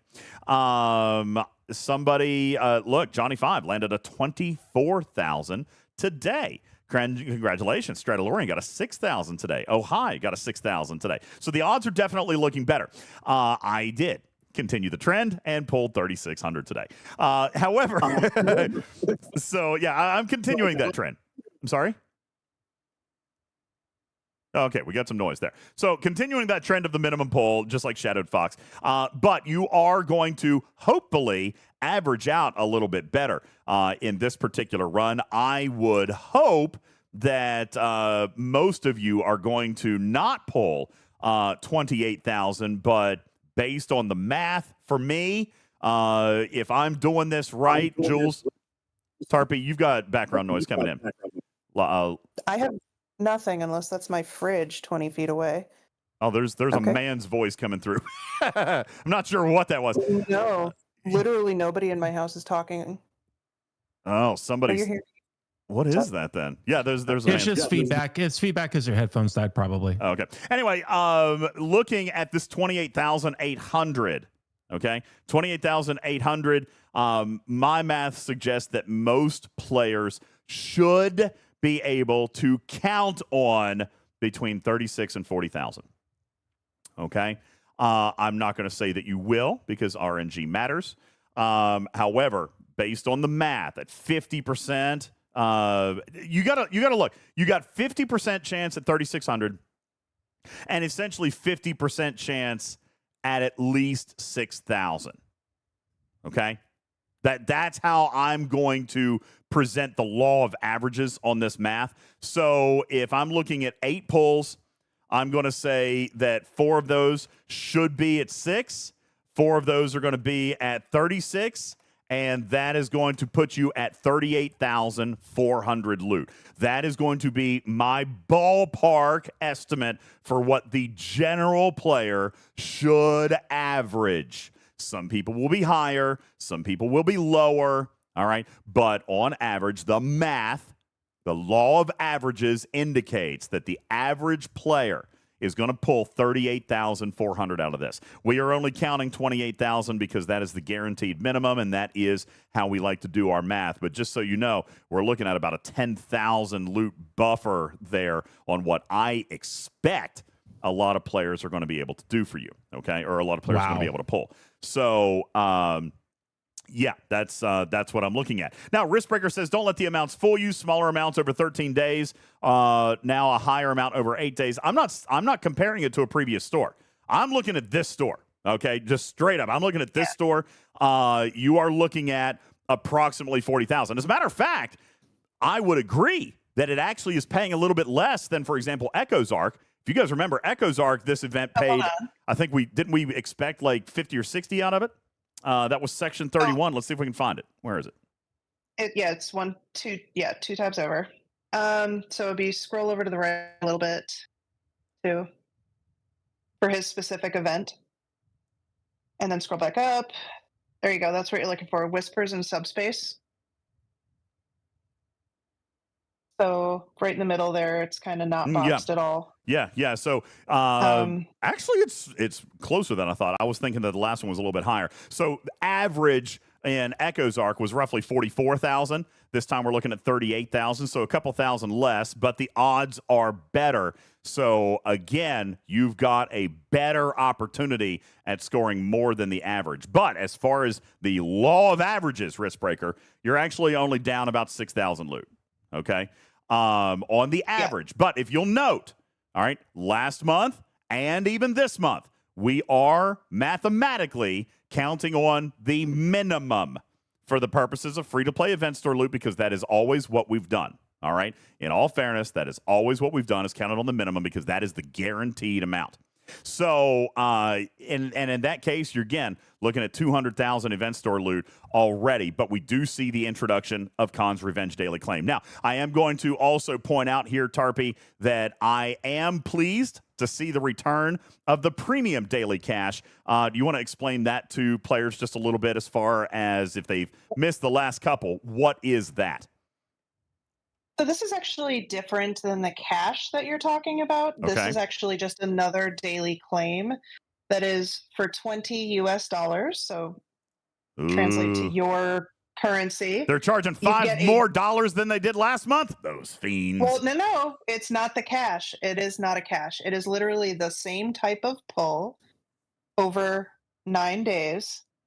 So you pay $20 and you pay for the chance to get twice as much per day per pull. So the lowest pull is 7,200 compared to 3,600. So it is in addition to what you're already getting. It's $20, you get more stuff.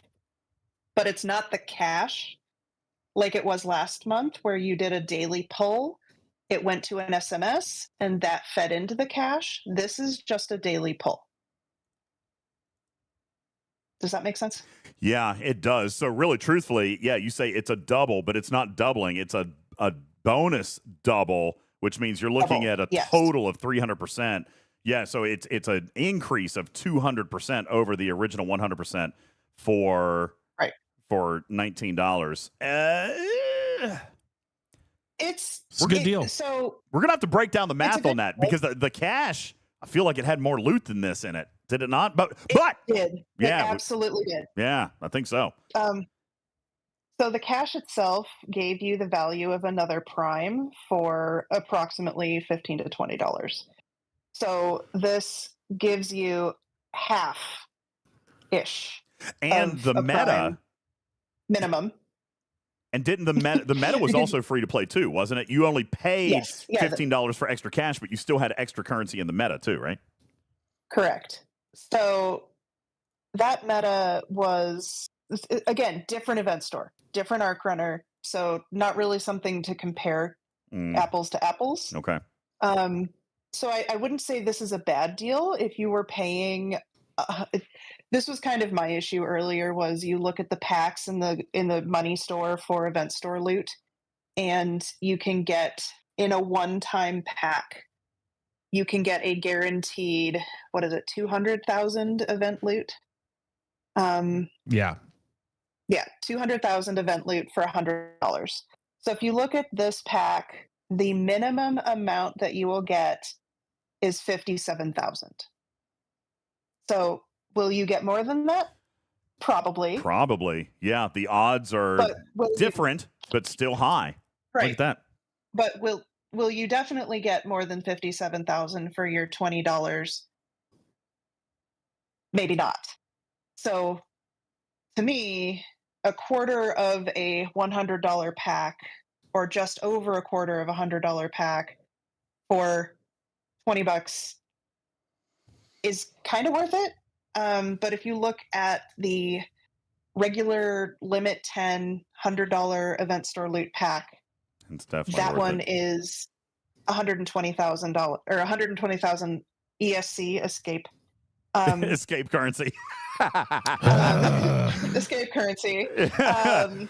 So it's not a day one pack because it's still in the store. It is just the fancy whole pack, Risk Breaker. Yeah.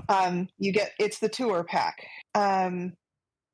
So I mean, it's good. It's not the same level of good as last month. So yeah, it is a little bit different. Now, I will point out from the chat, which is a great analysis, Kanatu says, if you kind of compare what the currency of what you could buy, this is a guaranteed 28 rare officer shards for $20, which that is a good basis of analysis because you're looking at 34 shards of McCoy would have cost $50 last month. So that is a good analysis. I like that, Kanatu. Thank you very much. So definitely an opportunity for some extra event store loot there as well in the Khan's exchange, or the Khan's Revenge daily exchange. The last two things I do want to talk about the event store are there are no event store loot in the battle pass or in the rare tickets. So that is different than the last few months. I also specifically put those in this chart just to make sure that we had that in there for future, that is not in there. And do you still, you have it pulled up on your screen. So I'd like you to look at the very top number where it says free to play metas, because what I'm going to do is I'm going to copy paste in the values for the events that we know are coming based on the event series that are already in the schedule. Oh, wonderful. So this isn't to say that this is great. This is what you and I were talking about, the projection piece of this. Brilliant. Love it. Thank you, Tarpy. Yeah. Let me just make sure I'm copy pasting the right things. This was one of the things that we used to do when we had a little bit more time to kind of break into the calendar, and admittedly I haven't done much of that. Tarpy was talking with me last night about that, and that was something we talked about doing, is looking at repeats of the events that we've already seen. Right? And we know what the currency payout is going to be. So if we look at how many times they're going to run again, we can safely presume that much more loot is going to come. So, guys, we just saw that number jump from 150,000 to 410,000 just in the free-to-play metas that we know will be running again. If you saw no other SMSs, which we also know that some of those will be running again as well. But now already our projection is up to 460,000 loot. That is our projection. And I feel like it's a safe / conservative projection, Tarpy, because this does not account for any events that are going to happen that we have not seen yet. It doesn't account for any events that will surprise us. It doesn't account for we're early. We haven't even hit week 2 yet. Officially, week 2 starts tomorrow. So even though we've got the Khan's Revenge thing here, we could still see a premium cash come. All right, that's not an impossibility. We also could be looking, as Tarpy just mentioned, extensions, because last time they ran extra events in between the arcs. Voltron says, what about comp chests? Yeah, future oopsie chests could happen. That is a thing. But as of right now, this moment, Talking Trek is ready to project the income of a record-setting 463,000 event store loot in free-to-play SMS, and we're here to tell you we feel like that number is a little conservative and probably will creep up just a little bit, although I think that the bulk, Tarpy, of 460,000 is probably going to be the most of it. I don't think we're going to miss it by hundreds of thousands, but there could be another 10, 20,000, maybe even 30,000 show up. But even at 463,000, since the event store revamp and the reassigning of currencies and so forth, because you go back, I say record setting, you go back to DS9 back in Christmas of 22, nothing will ever beat that in quantity. The golden years.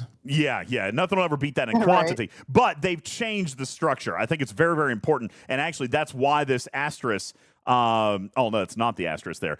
I don't remember when we started the new structure, Jules. I'm going to imagine it was March of 24, wasn't it? We need to probably put an asterisk on that one as well, that was when the new event store format launched, because there was admittedly a difference, and those are probably where we need to start doing the comparison. That being said, since March of 24, you're looking now, this will be the highest event store since that time. And that is automatically going to be great. Divine says roughly 450,000 of event store loot could be loosely compared to roughly $300 worth of value. I don't necessarily disagree with that. That should be probably roughly ballpark close. But again, like I say, Talking Trek is ready to project 460,000 event store currency or escape currency in this Wrath of Khan Part 2 event store loot, with the conservative claim that we might be looking at another 10 to 20,000 in event store loot before the end of this event store. Tarpy, looking at that. Hold on, just to clear up the spreadsheet here. I took your data that you were tracking, And then you had a couple months where you were missing things. But I went backwards in time and used STFC.space to fill in the blanks. However, there was a blip in April of 2023 where STFC was not tracking events properly. Since then, including in the past 5 months, STFC has not been tracking events properly at all. But we've had the brilliant Tarpy jumping in and helping us track this on a daily basis, keeping this accurate. So literally only April of 2023, since you've been tracking it, it's been accurate. So that is the only one. That's why I only have 2 asterisks there. The rest of it is accurate. No, I agree with the values being accurate. That's not what I was arguing. I was remembering and reminding. Remember, guys, there was a month. The format changed in event store currencies as far as the warehouse and how they were scoring loot the month that they launched the free-to-play Fleet Commander slot. I'm pretty sure that was the first time that happened. That was the date of the event store recap. That was last July. Last July. So right here then. Because they barely gave people enough That's free right. to play loot. You're exactly right. So Mirror Part 2. Just get it. Thank you. That's exactly right. Mirror Part 2, July of 24. That one deserves an asterisk as well, just simply as a marker, Tarpy, that when we are looking at our event store currency incomes now, it would be inappropriate for us to go prior to July of 24. Now, that does hilariously demonstrate how pathetically bad May and March of 2024 were. Because that was on the old formula, which means they were being compared to 650,000, 480,000, 430,000, and then we had these 2 months of 200,000. All right, so they were really, really bad. But when you're looking at the Mirror Part 2, all right, this was the official re-analytics, if you will, into the pricing and how they started sourcing, quote-unquote, $100 packs and $100 value items in the store. And that was when loot fundamentally got an adjustment in monetary value. And so it's fair then to kind of compare July 24 moving forward. But already, just with guaranteed items, we are seeing a severe, I don't want to say an upgrade, but I mean, this is with the guaranteed items that are in the calendar already. This will be the new number one. And I think that bodes well. As a matter of fact, if you take a look at the way that the event stores have been pacing, I think Scopely is doing well. This is in response, Griffin, to players' claims that event stores are meant to be catch-up. They are meant to help bridge the gap. They are meant to allow players the opportunity to catch up on that currency. And this, I feel, is Scopely's better attempt than what we've seen in the past at keeping most people happy. We have also heard from like Cruzito and Wales that there's nothing in the store for them. The consistent refreshes and the adding of items that are much newer than 2 years, because it used to be 2 years between a refresh. This is adding items into the store that are still new enough to maybe be necessary, or maybe Wales wouldn't have them maxed out, right?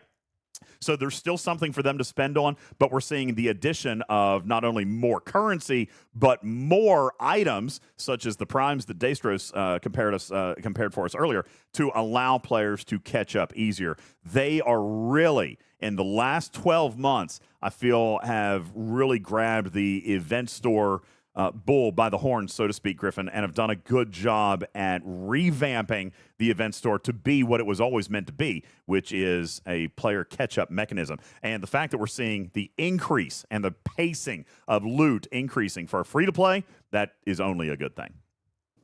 I mean, between that and the daily missions updates and the currency you're getting, they have really focused on compelling reasons to engage, and this is certainly one good reason for that, as well as the dailies and things that have been done there. So definitely a positive. Yeah, absolutely. And are there other items that need to be there? Sure. Do other things need to be adjusted? As Tarpy says, listen, Titan parts are still very, very expensive. There is a bandwidth thing there, Tarpy. I would imagine for me, when I'm talking to them and we're talking about priorities, I will freely admit I'm always looking at adding more stuff as compared to reducing the price of older stuff. That is probably a little bit of a backwards thing. Like, we would obviously like them to do both, but you got to remember there are players, like you just said a little bit ago, there's players at all different generations of this game. There's players experiencing this event store right now that have played the game for less than 6 months. Titan parts might be their premium right now. I don't necessarily disagree that things should be cheaper the older they are, but I would much more prefer to focus on adding new stuff than I would revamping the old stuff as far as the event store warehouse goes. You know what I'm saying? Oh, totally. But in the theme of trying to speed up or catch up players, or mustard players, or relish them, I guess, making some of the older stuff cheaper so that players can get through that content too. I'm sorry for that pun, except I'm not sorry. Listen, it's not just about ketchup. There's other condiments as well. Mayonnaise is feeling very left out right now. All right. Ew. Ew. Okay. David. Oh, goodness gracious. The only argument that I would have to that, Tarpy, is simply what you have calculated here for us, which is the actual increase in event store loot. It does allow them to buy more things. And in effect, all right, you could do both, absolutely. But by increasing the currency, you are increasing their buying power by allowing them to acquire more out of the store. That is one data point. Obviously, if you made stuff cheaper, then you could add that data point, but that would increase their value further. By automatically increasing the amount of free-to-play loot, they are, in effect, increasing their purchasing power and allowing them to buy more stuff as well. I mean, that is a fair point. If you reduce the price of stuff, then it's a little bit sharper of a swing, and then we might be at risk of noticing less of an increase or less of an inflation in the free-to-play loot if we looked at it that way, because they're still only going to pay out so much. You know what I'm saying? So I mean, I don't see why decreasing the cost of like Mantis parts or some of the earlier ship part types or that's Titan fair. juice Ooh, would be I'd love Titan juice. Change. Right. So that's pretty expensive in the event store, but it is there. Might be nice for the wave defense event next week. Sure. But anyway, there's no connection between how much event loot people get and making older stuff cheaper. I agree. All right, guys. We spent a great deal of time on that. Tarpy, thank you so much. We've got one more segment to give. And Jules, are you prepared to give it, or do you want to bump? We've gone 3 hours now. But I feel like this is an important thing for us to touch on, and we did talk about it in the show announcements. It is the Cons Champion Loop, and that is another thing that we promised here today. So we're going to give a little bit longer of a podcast tonight because that is also some education that we prepared to give. But first, we are indeed going to have to take a break. So we're going to do that very, very quickly, and we will return to Talking Trek, Star Trek Fleet Command's official podcast here in literally just about 3 moments with the Reliant and the Cons Champion Loop. How is the actual proper way to play it? And is there a priority path? Moreover, how many of these freaking trophies are you going to need to get? That and so much more with Jules Verne in the Talking Trek Laboratory coming up right after this break. My name is UltimatDJz. This is Talking Trek Live, Star Trek Fleet Command's official podcast, and we'll return right after these words.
everybody. Welcome back in to Talking Trek Live, Star Trek Fleet Command's official podcast.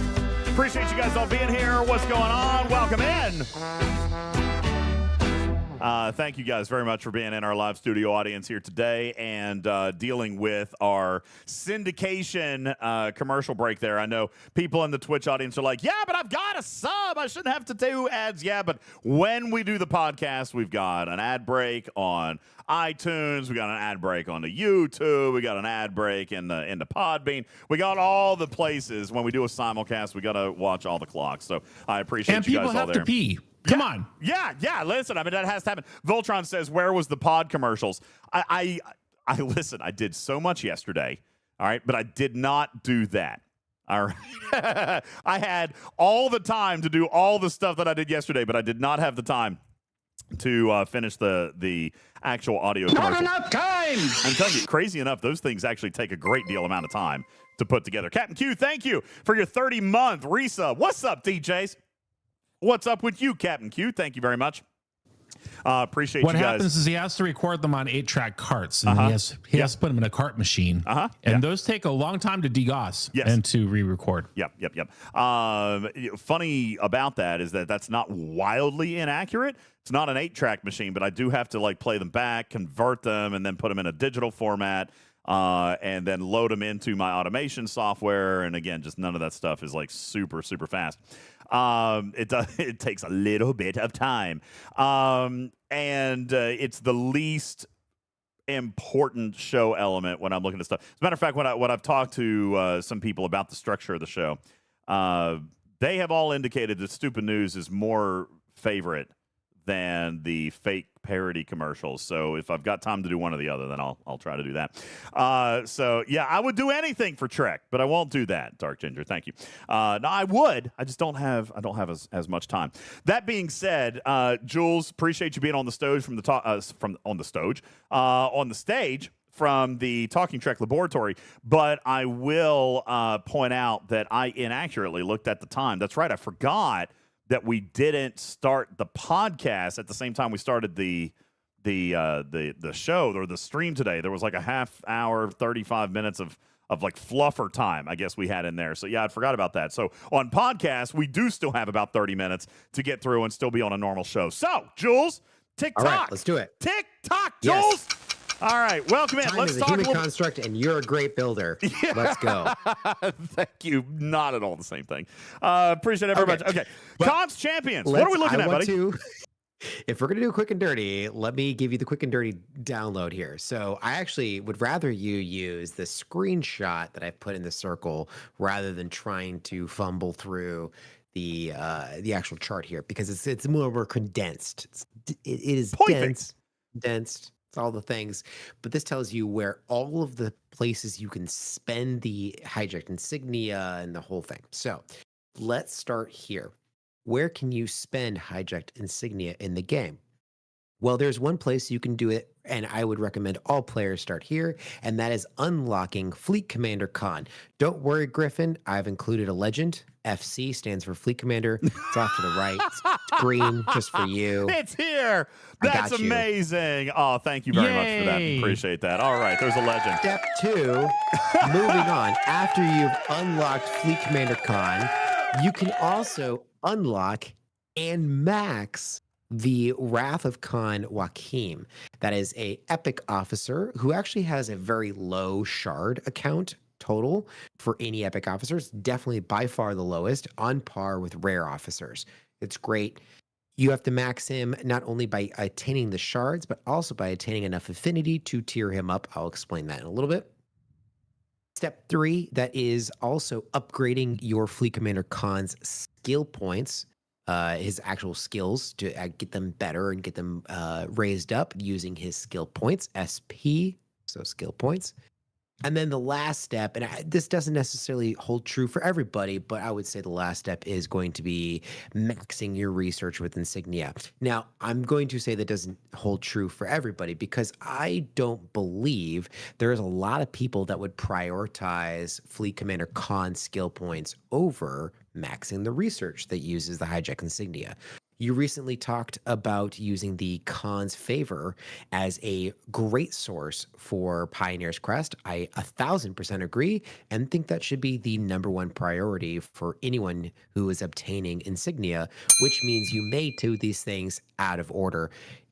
All in all, it doesn't really matter from the math that we're showing today, which is kind of the total math, right?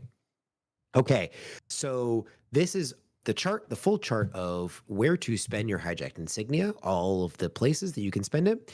There is some deep math to kind of give you the absolute totals you need for each of these steps, and some deep math to kind of to describe how many trophies you need to obtain based on not only what level of Khan's champion that you are taking on, that is going to be highly based on your generation of player, but it's also based on the hostile level you're hitting. So what I'd like you to do at this point, DJ, is to kind of keep this quick and dirty, is I actually like you to get into the game and do this live for our podcast audience, maybe with a couple screenshots as you go across this. So first, what I'd like you to do is show us where we are actually getting the champion trophies. Do you happen to have a battle log of a recent battle with a Augment Exile hostile? Certainly, because I've been auto grinding. We'll take a look right here at this level 32 that I have hit. And of course, I've got the common splicers that I'm getting. But Jules is referring to the mega chest. When I go in and click on the mega chest at this particular level of hostile, I am earning 50 champions trophies. And that increases by, I'm going to do air quotes here, generation of ship. So this is the D7. This is the auto attack hostile. It has a immediate kill weapon that will kill any ship other than the Reliant. So it is actually going to hurt you if you do not have the Reliant. But if you do have the Reliant, it's something you can send out there and have auto grinding. This is kind of what DJz has been saying about why the Reliant is so important for literally any player grade at any tier, because at any tier, it can immediately start earning these champion trophies. By sending this out and letting it auto grind, it is getting 50 per G3. I'm going to put this in big air quotes, G3 D7 ship. Now, if you set this out overnight, how long, how many hours do you think that it's going to be sitting out there for, DJz, for you as a player? Well, I mean, that also depends on the tier, because you are looking at how many trophies you're getting and as you tier them up. But right now, as a G3, what you're asking, I set mine out in the low G3 system, 34s and 32s. In the course of, I don't know, 400 and some hostiles, we're going to look here. I stayed alive for about 6, 7 hours, it looks like. And I earned approximately 450 chests. It looks like 400 chests ballpark in about a 6 to 7 hour window. Yeah, so it's roughly 1 per minute. That's about the rough math. And in 1 per minute, you earn 50 chests. So overnight, you're looking at 15,000, more than that, several more than that, 15,000. If you stay alive, I can't see. Absolutely. Yeah, I can't see.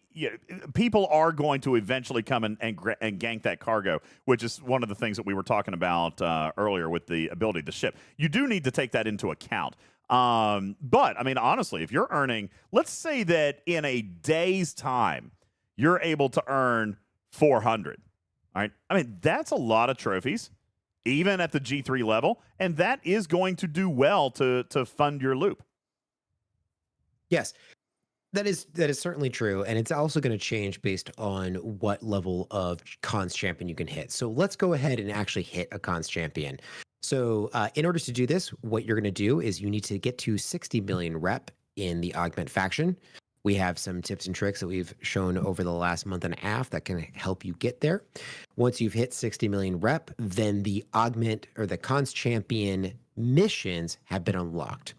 In order to do this, you'd go into your Augment store and you'd claim one of the 5 different Khan's champions. Now, they are broken up by subtype: Cadet, Ensign, Captain, Warlord, and Nightmare. Now, each of these have a ever-increasing difficulty of mission boss that you're going to hit.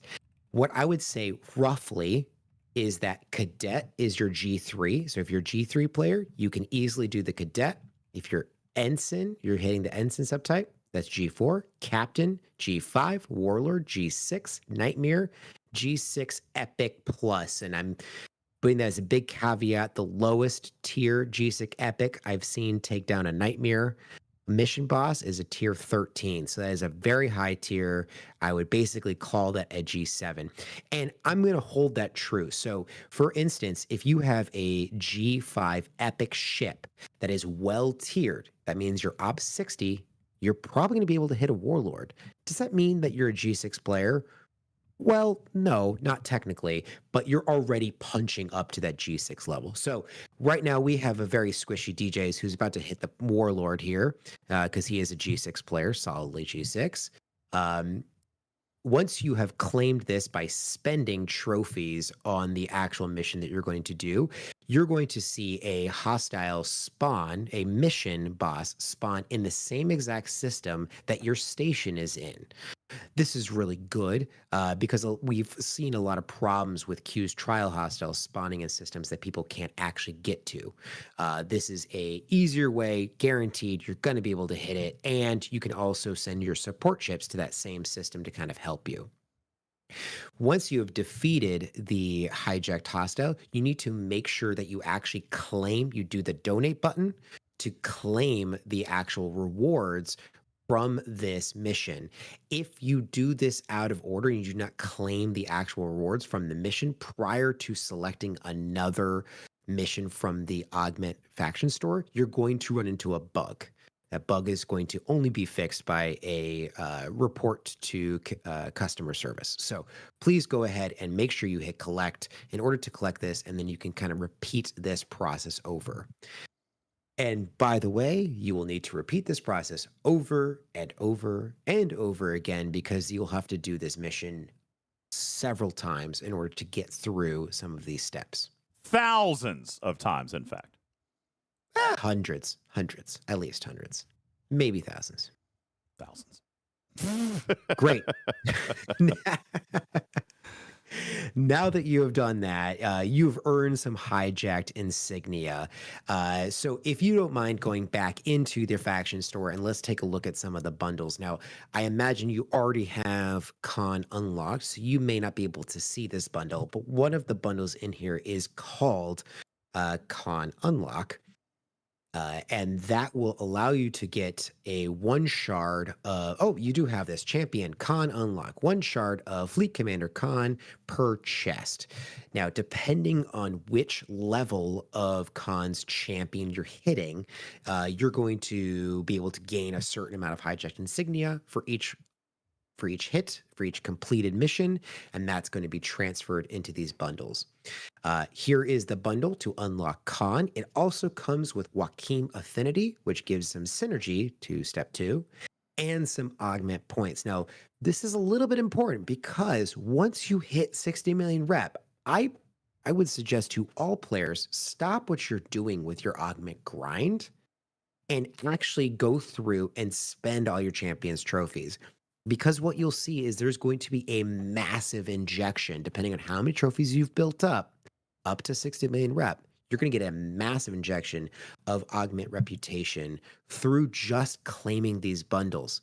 I heard from a player today who went from position 90 to position 2 just because they claimed a bunch of these bundles using hijacked insignia, and they gave them a lot of that reputation, and it maxed their reputation for them. So this is an easy, quick path to maxing your reputation, unlocking more favors, unlocking more bundles for you.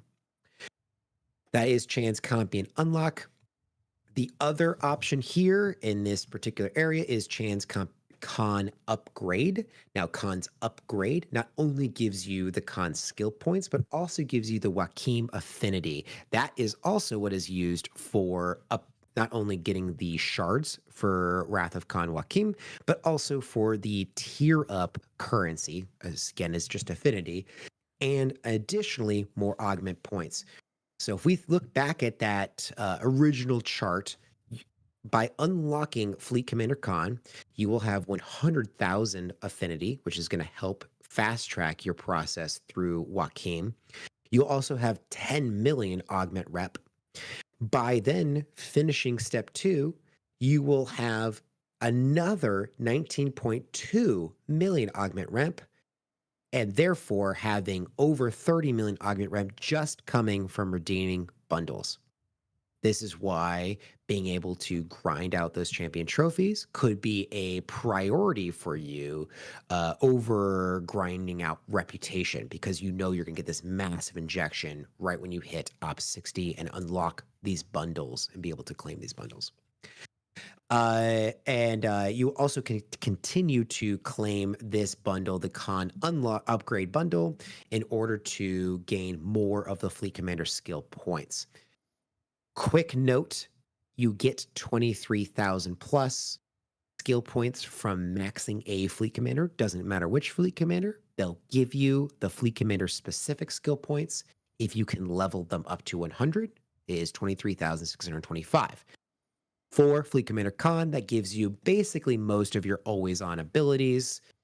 For a player who's not PvP focused, that could be your major goal. Now, you will still have more to do after that point, and some of that cost is going to be based on the efficiencies that you can do. I have some notes in here about how you can get some of those efficiencies. The last thing I wanted to do is, if you don't mind going back into your battle log, I want to explain some crewing tips and tricks for actually having some success against these Khan's champions. Now, I see that your crew that you have using is 5 of 11, Lorca, and Khan.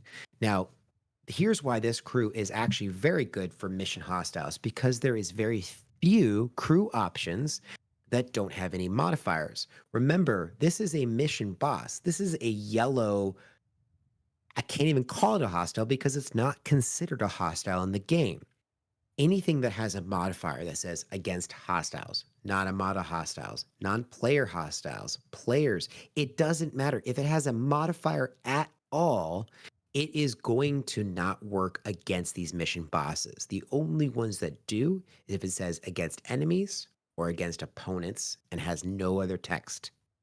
So 5 of 11, Captain's ability, is mitigation, and this has no modifiers against what type of opponent. Lorca, Giorgio, and Kirk for morale. Those don't have modifiers for their ship status abilities. Not the captain maneuver, the actual officer ability. You're looking at the captain maneuver. Wrong one. Those ones. So Lorca can give you hull breach against any opponent. Again, that's not a specific type of hostile player or motto or other. It is just opponent, which means it's going to work against mission hostiles. So these are the ones you want to use. Why do you want to use this no matter what sized ops player you are? Well, that's because hull breach gives you a 1.5 times multiplier, anything that gives you crits. Con gives you those crits. Morale, if you have Kirk, and Fleet Commander Kirk, will give you extra critical damage, which is going to multiply that. And mitigation is always helpful because we always, we kind of talked about nickels and dimes earlier. Mitigation is a difficult thing to do because there is a lot of modifiers for mitigation against specific opponents. So I would prioritize mitigation on your deck. I would prioritize crit, whether that is from Khan as your officer on deck, on bridge, or from boosts. That would be from Cerritos and from the Titan, max fortify or regular fortify for the crit chance. And I also would heavily encourage the status officers, being Lorca being the number 1, Kirk being number 2, and Giorgio being number 3. What are some of the researches that will really help here are the ones, the star, oh God, I'm blanking. The star research from the Nova, from the Nova squad. Yes, that one. Those ones are against all opponents. So the damage boost that you get from burning will also really help here because there's not a lot of other damage boosts against all opponents. For below decks, my priorities are Pick Hue, which is repairing your whole health, Strange New Words Pelia, Odo, and then I would actually say the lower decks officers do work. That would be Tendy and Rutherford and Mariner. But I would actually defer those off of the deck for high stat officers because there's a small trick here. If you really need to punch up, here is the crew that you need. On your bridge, look for the Kittimer's Revenge crew. This is Martok, Gowron, or Bael. These are 3 different rare officers that give you a massive mitigation, but only to one ship type focus. So Bael is for your battleships, and that is what you'll be using today, DJs. You'll be putting up Bael. Gowron is going to be for your explorer type ships. This is for your ship type. So if you're running, for instance, the Enterprise D or the original Enterprise. Martok, if you're running the D3 class, the Hegta, or even the Rataran, you'd use the Martok officer as your... And I would just kind of say, just put him in your captain's chair because this is the only one that actually has an ability that's going to work here. Those officers have a very high percentage boost to one ship type. If you focus on what your ship does best, so Martok affecting dodge is going to work best on an interceptor. It's going to actually really help your mitigation against these mission bosses.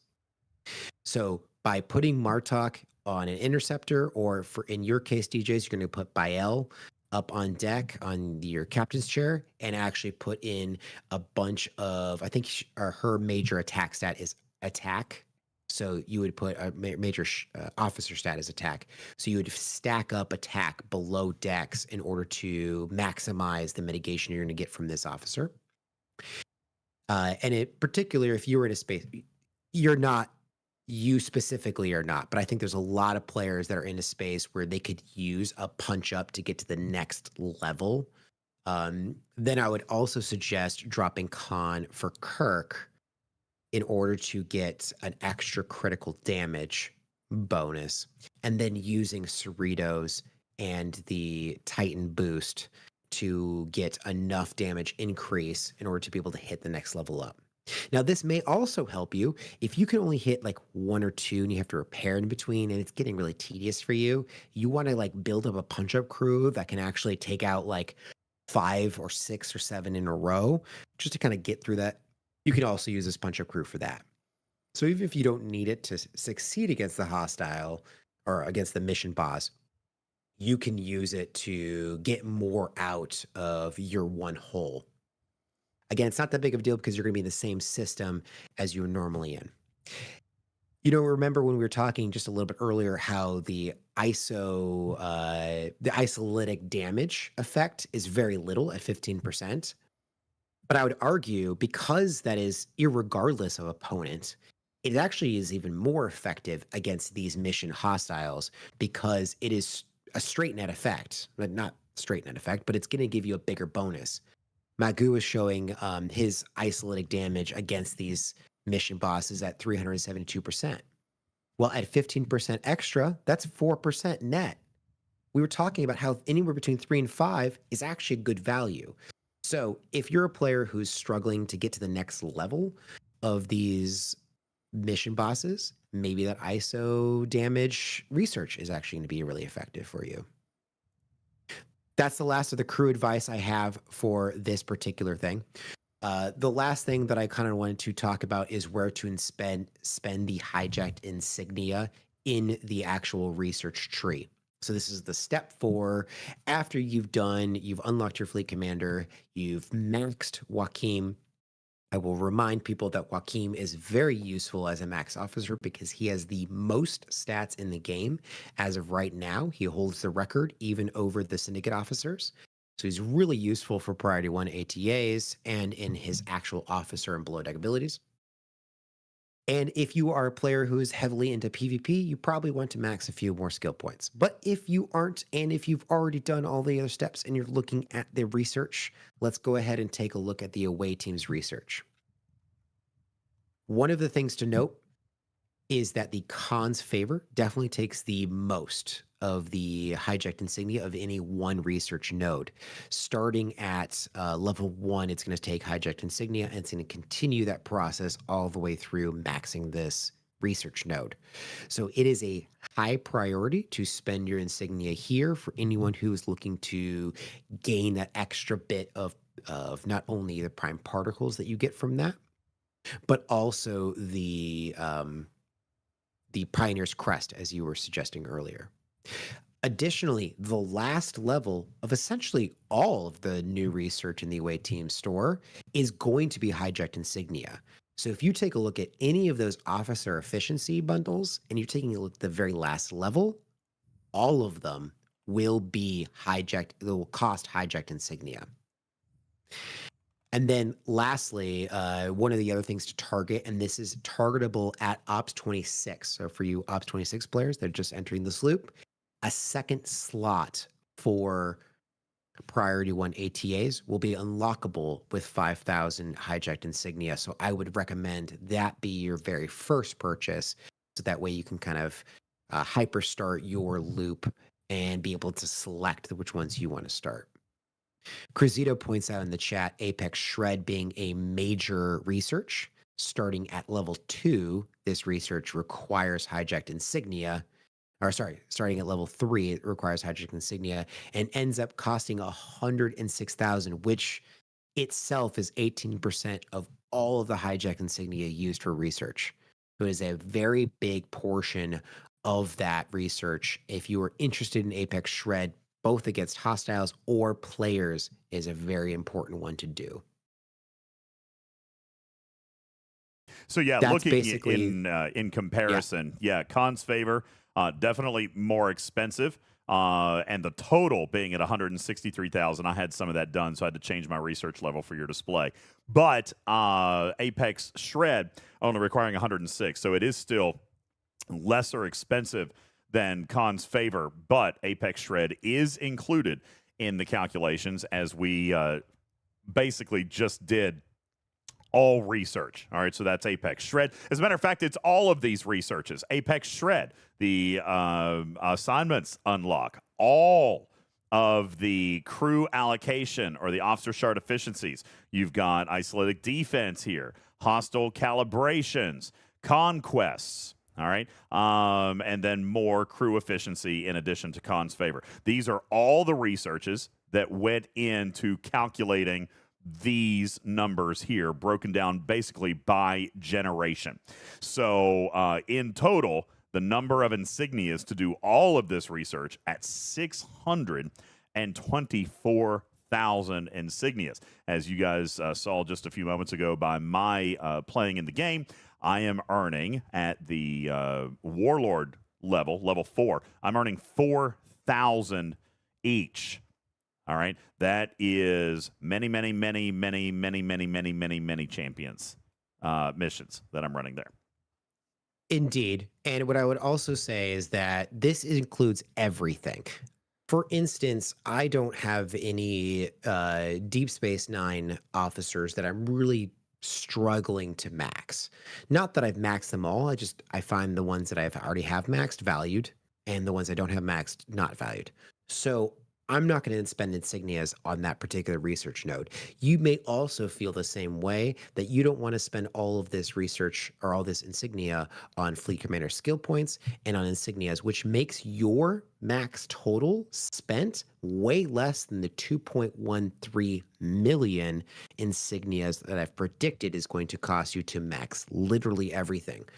So we're going to take a look here a little bit at the chart and kind of do some projections of like how much time this is going to take to max all of this stuff based on where you are as a player, what you can hit as far as Khan's champion, and what you're going to be auto grinding. So let's go back to that massive chart that I shared earlier, and we're going to focus on the bottom section there, which is the champions trophies to obtain all insignia. Now, what I've included in this math here is step 1, 2, step 3, which is the Fleet Commander Scan skill points at base. I would imagine most people have some efficiency, if not all the efficiency, but for math's sake, we took the base number only and then all of the research. What you're looking at is 2.13 million insignia in order to max all of this, which would take, if you were able to only hit the cadet, 25 million trophies. That's an insane number. But I also look at that number and say, you know what? If I was a player who's going to camp at Ops 26 for the rest of my life, that's not actually an insane number. I'll get it done eventually. You know what I mean? There's plenty of players that are You'll be sitting done at in a Ops year. 33, 39 right now who have been sitting there for years and will be happy to say, oh, great, I can grind this out. I don't need to Ops up. It significantly reduces the minute that you're able to hit the ensign level champion. And I would probably say that most G3 with a G3 epic ship are going to be able to do. 50 million Explorer is not a very high number. And with enough boosts, with the correct crewing, I do believe that there's many G3s, mid to later G3s, that are going to be able to hit the ensigns and actually start getting that number way down. The cadet is really only going to be for the early G3 players. Captain is what we're looking at for a regular high tier G4. You probably have a G4 rare that's been well tiered, or you may even have a G4 epic at some tiers there. You're probably going to be able to capture that. So you're looking at 5.7 million champion trophies to obtain all of that. Warlord, this is generally G5 epics or any G6 player currently. And Nightmare, as I have suggested earlier, the earliest I've seen someone actually succeed against a Nightmare is a tier 13. And trust me currently at tier 11, I am trying my hardest to get these, and I'm not even making a dent. So it is a very high tier to get there, but I would say that the efficiency in between Warlord and Nightmare is not a big deal. If you're anywhere in G6 land, you're looking at roughly 5 million champion trophies. Well, how long is it going to take you to get there? And I did this math based on auto grinding D7s, which is only really applicable to people who own the Reliant. What I'm looking at is anywhere between 100 days of auto grinding and 12 days of auto grinding, depending on your Reliant's ability to hit a particular level. For me specifically, I am a G6 player. I'm hitting the Warlord Cons champion, and I have a Reliant at tier 1. It will take me 66 days to max everything. Now, that is 66 days of the Reliant constantly auto grinding. As we had talked about on your server, your ship gets blown up all the time. My ship gets blown up all the time. I'm able to send it out, but maybe it's only grinding for half of the amount of time. That means for me, it's really taking almost half of a year to actually get through and max everything that the hijacked insignia has to spend on. That's still very good. I don't know if I can understate that enough. Half of a year to max this loop from just auto grinding is at tier 1, a tier 1 ship. That's amazing. So I do want to kind of stick that out there and say, look, guys, like this is already a free-to-play ship. You're able to access it in 100 days or less. And you can stick it out there and auto grind, not worry about it, depending on your server and your status within your server, and be able to max everything that this loop has to offer within a year, I think is an amazing starting off point.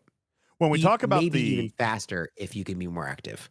Oh, for sure. When we're talking about the value of the auto grind here, I want to point out that the math on this, thank you, Warbird, if you were going to actively grind the level 62s, then you would have to kill 100,000 hostiles manually to equal the same amount of value of what the Reliant is going to do for you, even starting at tier 1. That is tier 1 of a Reliant that will equal 100,000 of the active kills. So tiering it up is going to make that go even faster. I will also address and point out that if you do have some officer groups that you're not going to spend insignias on, next.spox.club does have the ability for you to include or exclude certain researches from what you're going to spend your hijacked insignias on. In my case, I've gone through and eliminated, as Jules mentioned, DS9, eliminated Ferengi crew for some of these that I don't necessarily need. But even then, I'm still looking at 542,000 of these trophies as compared to the 600,000 we had talked about a little bit ago. So I still have the majority of this loop even after I take out some of these, which does demonstrate how affordable some of these are. Take a look at DS9. It is only 20,000 of the insignias. You guys just saw me grind out 12,000 in 5 minutes. So 20,000 of these is a very, very low cost for these crew efficiencies, which makes them very easily obtainable, very early to be obtainable, and offering a maximum amount of value for the efficiencies in these officer groups pretty daggone early. You're looking at all of the officer efficiencies priced between 20 and 24,000 of the insignia, with TNG as cheap as 12,000. That makes these pretty low to get, but also does indicate that the officer groups are the minority drop in the bucket when it comes to your need for hijacked insignias. I'll answer some questions out of chat. If you have any other questions, go ahead and throw it in the Twitch chat or here in the Discord. One of the questions that we have is there any benefit in having a second Reliant? Because if you've purchased it, whether if you acquired it through the store, you may be able to acquire a second one. And I would say yes. However, there is a caveat here. 24 hours of an auto grinder is only one hostile per minute, but that is 1,440 hostiles in a day, which you currently have a 2,000 hostile limit. Now, leaving you 500 hostiles for any of the active grinds you normally do day to day is fine for the vast majority of players. But if you have 2 hostile grinders, or for instance, you are sending a ship to auto level in the motivating systems, then you may quickly hit that hostile cap every day. So I'd be a little bit careful if that is your strategy, is to have 2 Reliants going all of the time. Then it may be a little bit more problematic because you probably hit that hostile cap easier. On the other hand, I die on average of 15 to 20 times a day. So I wouldn't have to worry about that. And I am grinding out a second Reliant free-to-play because I will absolutely send it out there, not only to help speed along my trophy acquisition, but that will eliminate a little bit of the stress related to tiering this thing up for a timeline manner, and eliminates a little bit of the detriment that I experience when my ship dies.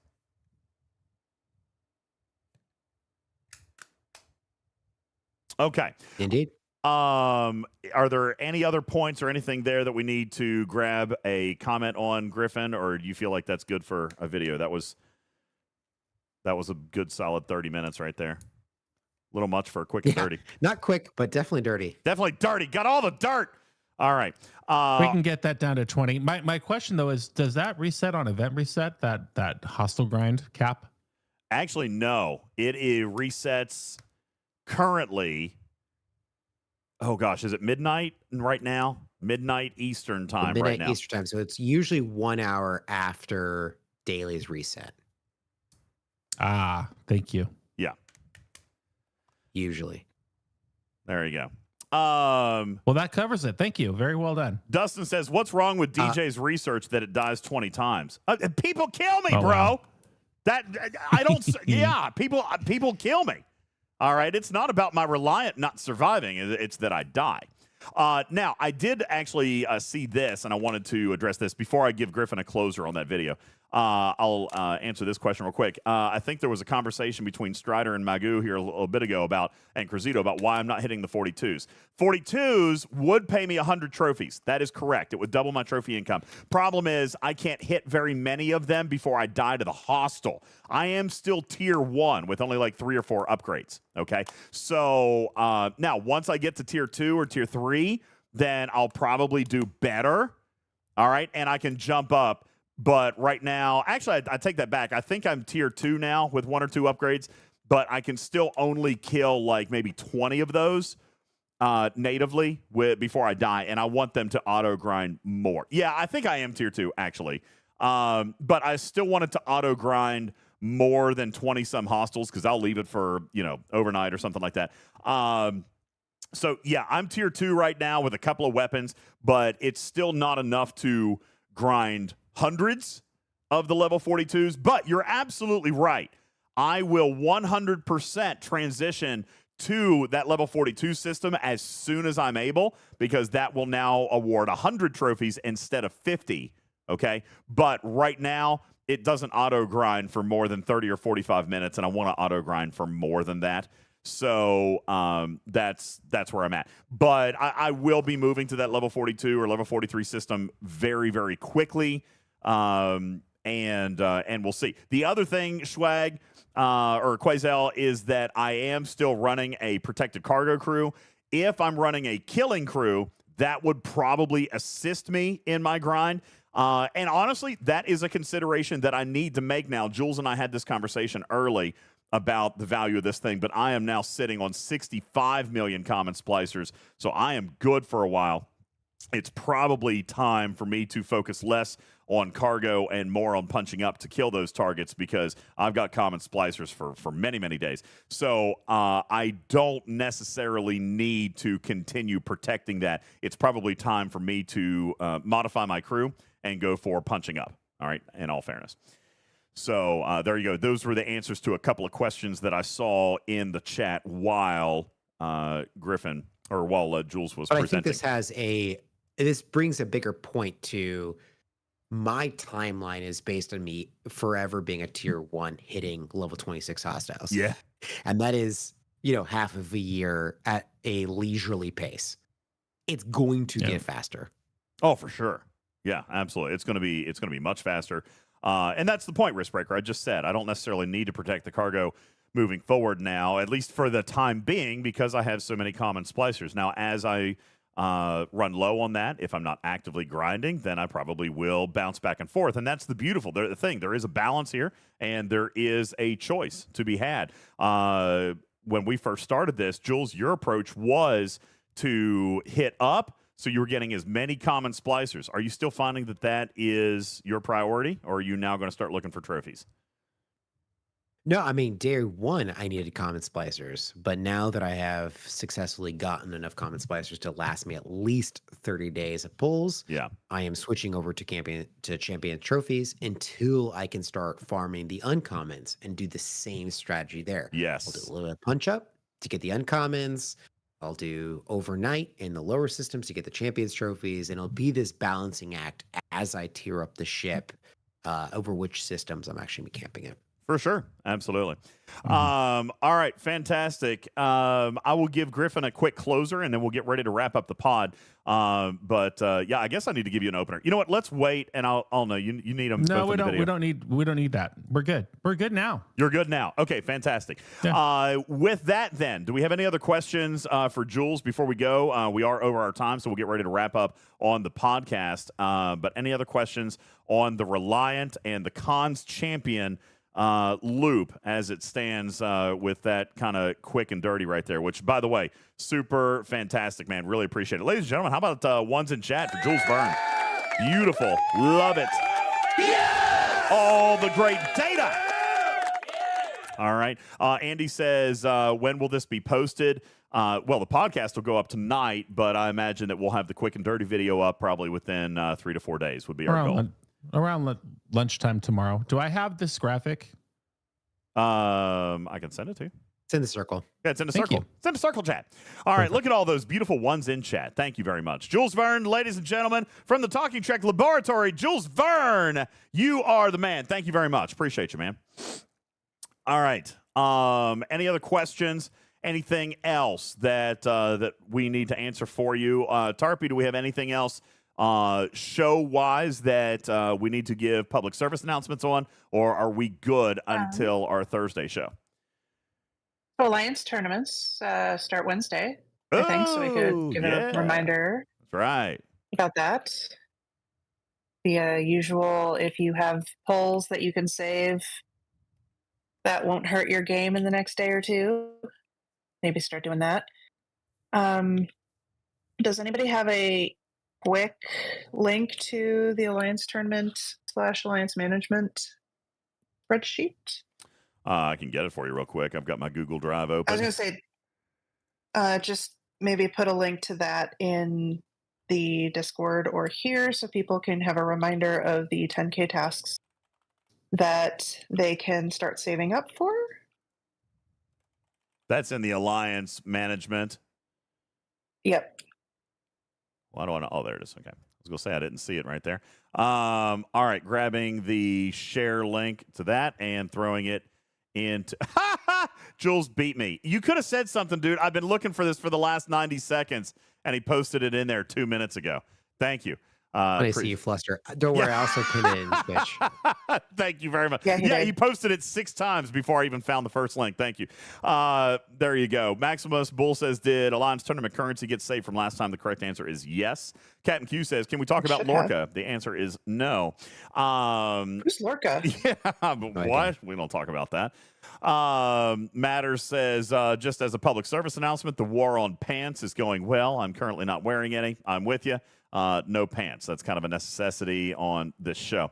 There has been a very lively debate in chat. Jules, very quickly, dispel the rumors. I'm seeing people, a bar fight break out in chat about Joaquim. Listen, my understanding is we have definitively proven and looked in the code that Joaquim, even though he mentions a specific officer or a specific hostile type in his officer ability, it's not as though Scopely hasn't messed up tooltips before. We can see, thanks to the guys over at Spock's Club, we can see the actual officer configuration and can indeed prove that Joaquim, the new Wrath of Khan, Joaquim, is not reliant on it being a hostile. And in other words, he is one of the generic hostiles that we were talking about, will work against the mission boss. And that makes a lot of sense. So I'm glad that he is that way, but the tooltip does not reflect that. Jules, just to provide a little bit of surrounding data on that, can you give us a brief rundown? Why is it that you're suggesting Joaquim is so important, and does he work on all targets? Do appreciate you giving me credit, but really all credit goes to Magoo and Lightbull for enlightening us here. So I'm just going to go ahead and read Lightbull's comments because he's the master here in this realm. Joaquim's below deck ability will not show up in battle logs because he's a fleet deployment buff, not a battle buff. But his isolated defense will be directly shown up in the ship's stat screen. Despite his actual tooltip mentioning players and hostiles, this ability does not actually have any conditions attached to it and thus works in all combat scenarios, including these mission hostiles, tested and proven by Magoo. So if you have a low natural isolated defense and you're able to get Joaquim up to a usable tier, you say even tier 1 is 100% isolated defense, which, you don't have a lot of base isolated defense as a player.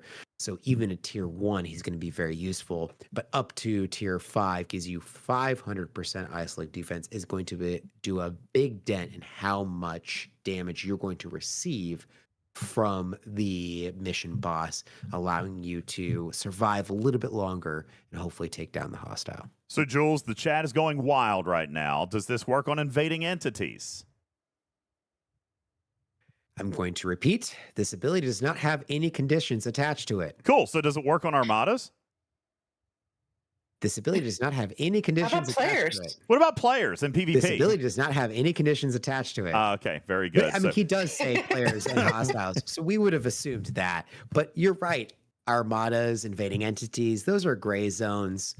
We're going to go with this text. We're going to test it against all of these other hostiles, armadas, invading entities that actually have isolate damage that can hurt us, and actually see what the effect's going to be. All right, fantastic. There you go on the effects of below deck ability of Wrath of Khan Joaquin.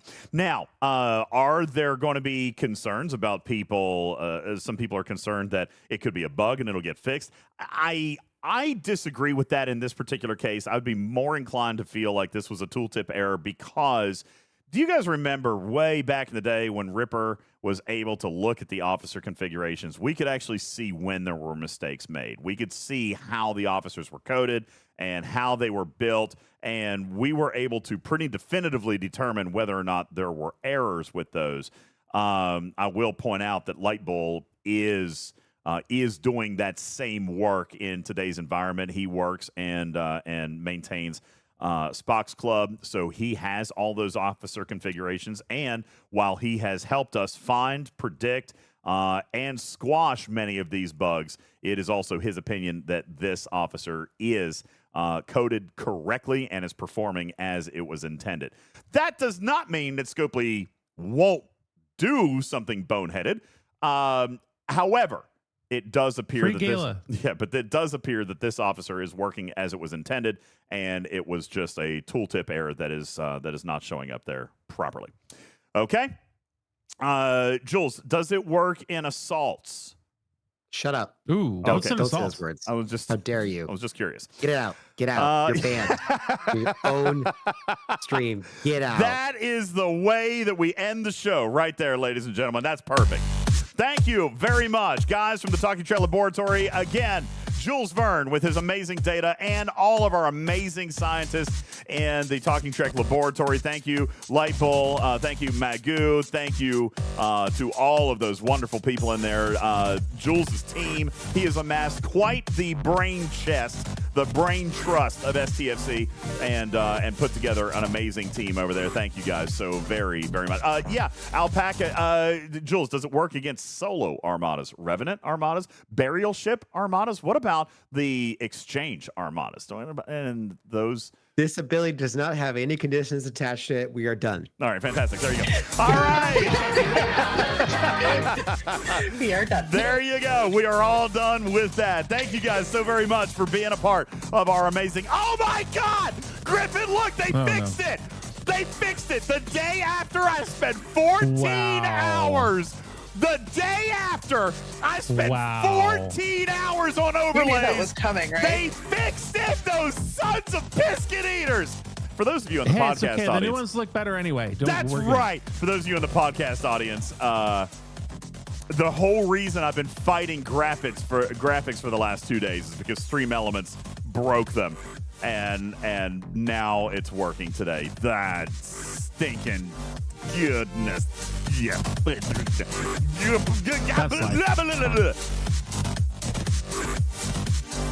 Well then, that's stupid and good at the same time. That means I was right all along. That was their bug.